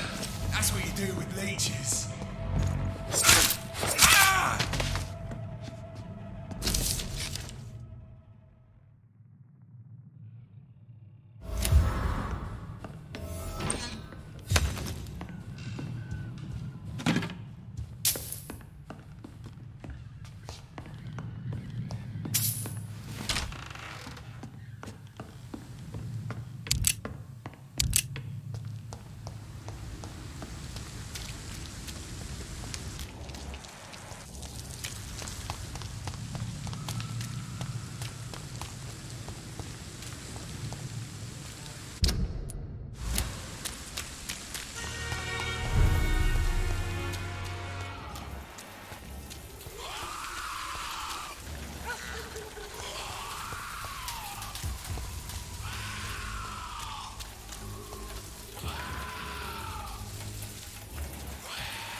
Human blood.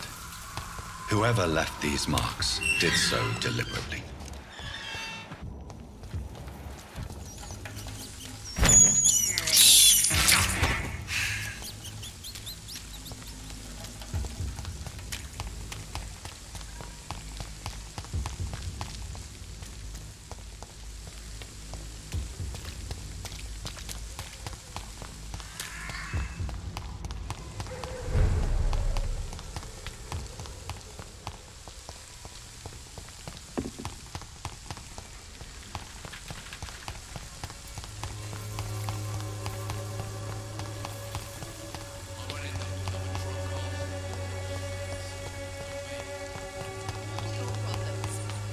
As long as you have the money.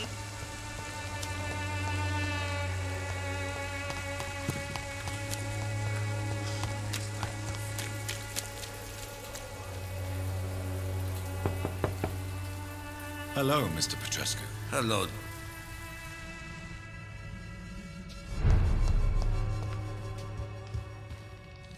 Yes? Do you need some help, Mr. Petrescu? I am very tired. Well, I think you do. Take this, and you'll feel better. Free drugs from an English doctor. It must be my lucky day. Goodbye.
This could be the box Lewis thought he lost.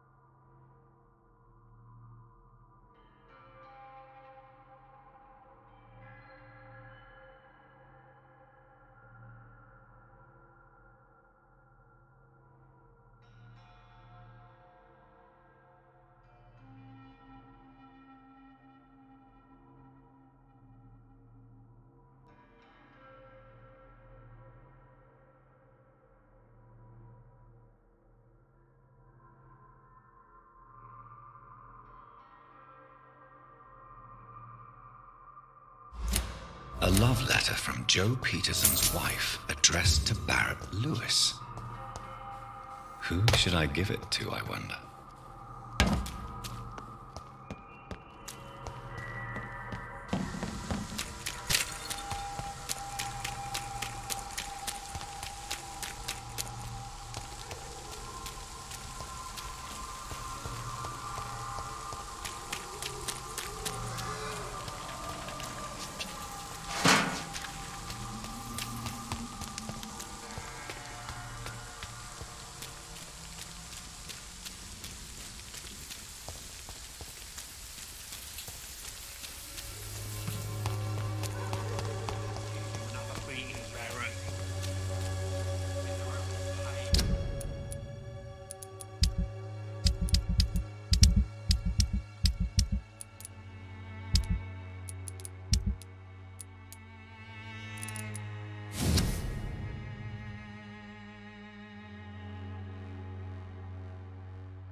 Fancy buyings? You never... I found this box in an... Let's have a look. Yeah, this is mine. So, you faced those loons that roam around there. Extraordinary. I suppose I was lucky. Luck is a commodity round here. Yours should be properly rewarded. About this package, it's not just tools and trinkets, is it? I want to be rude or anything after your kind gesture, but it's none of your business.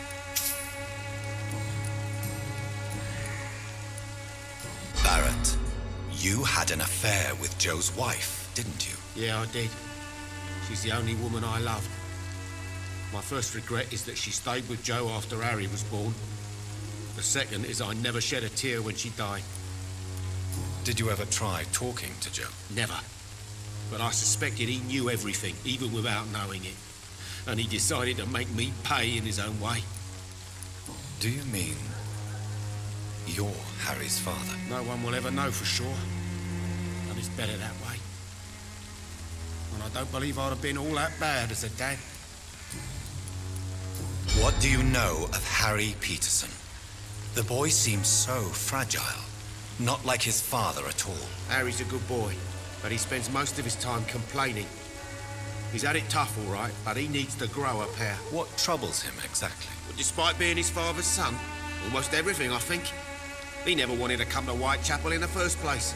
Hates this place more than most of us. Goodbye for now. You again? Goodbye.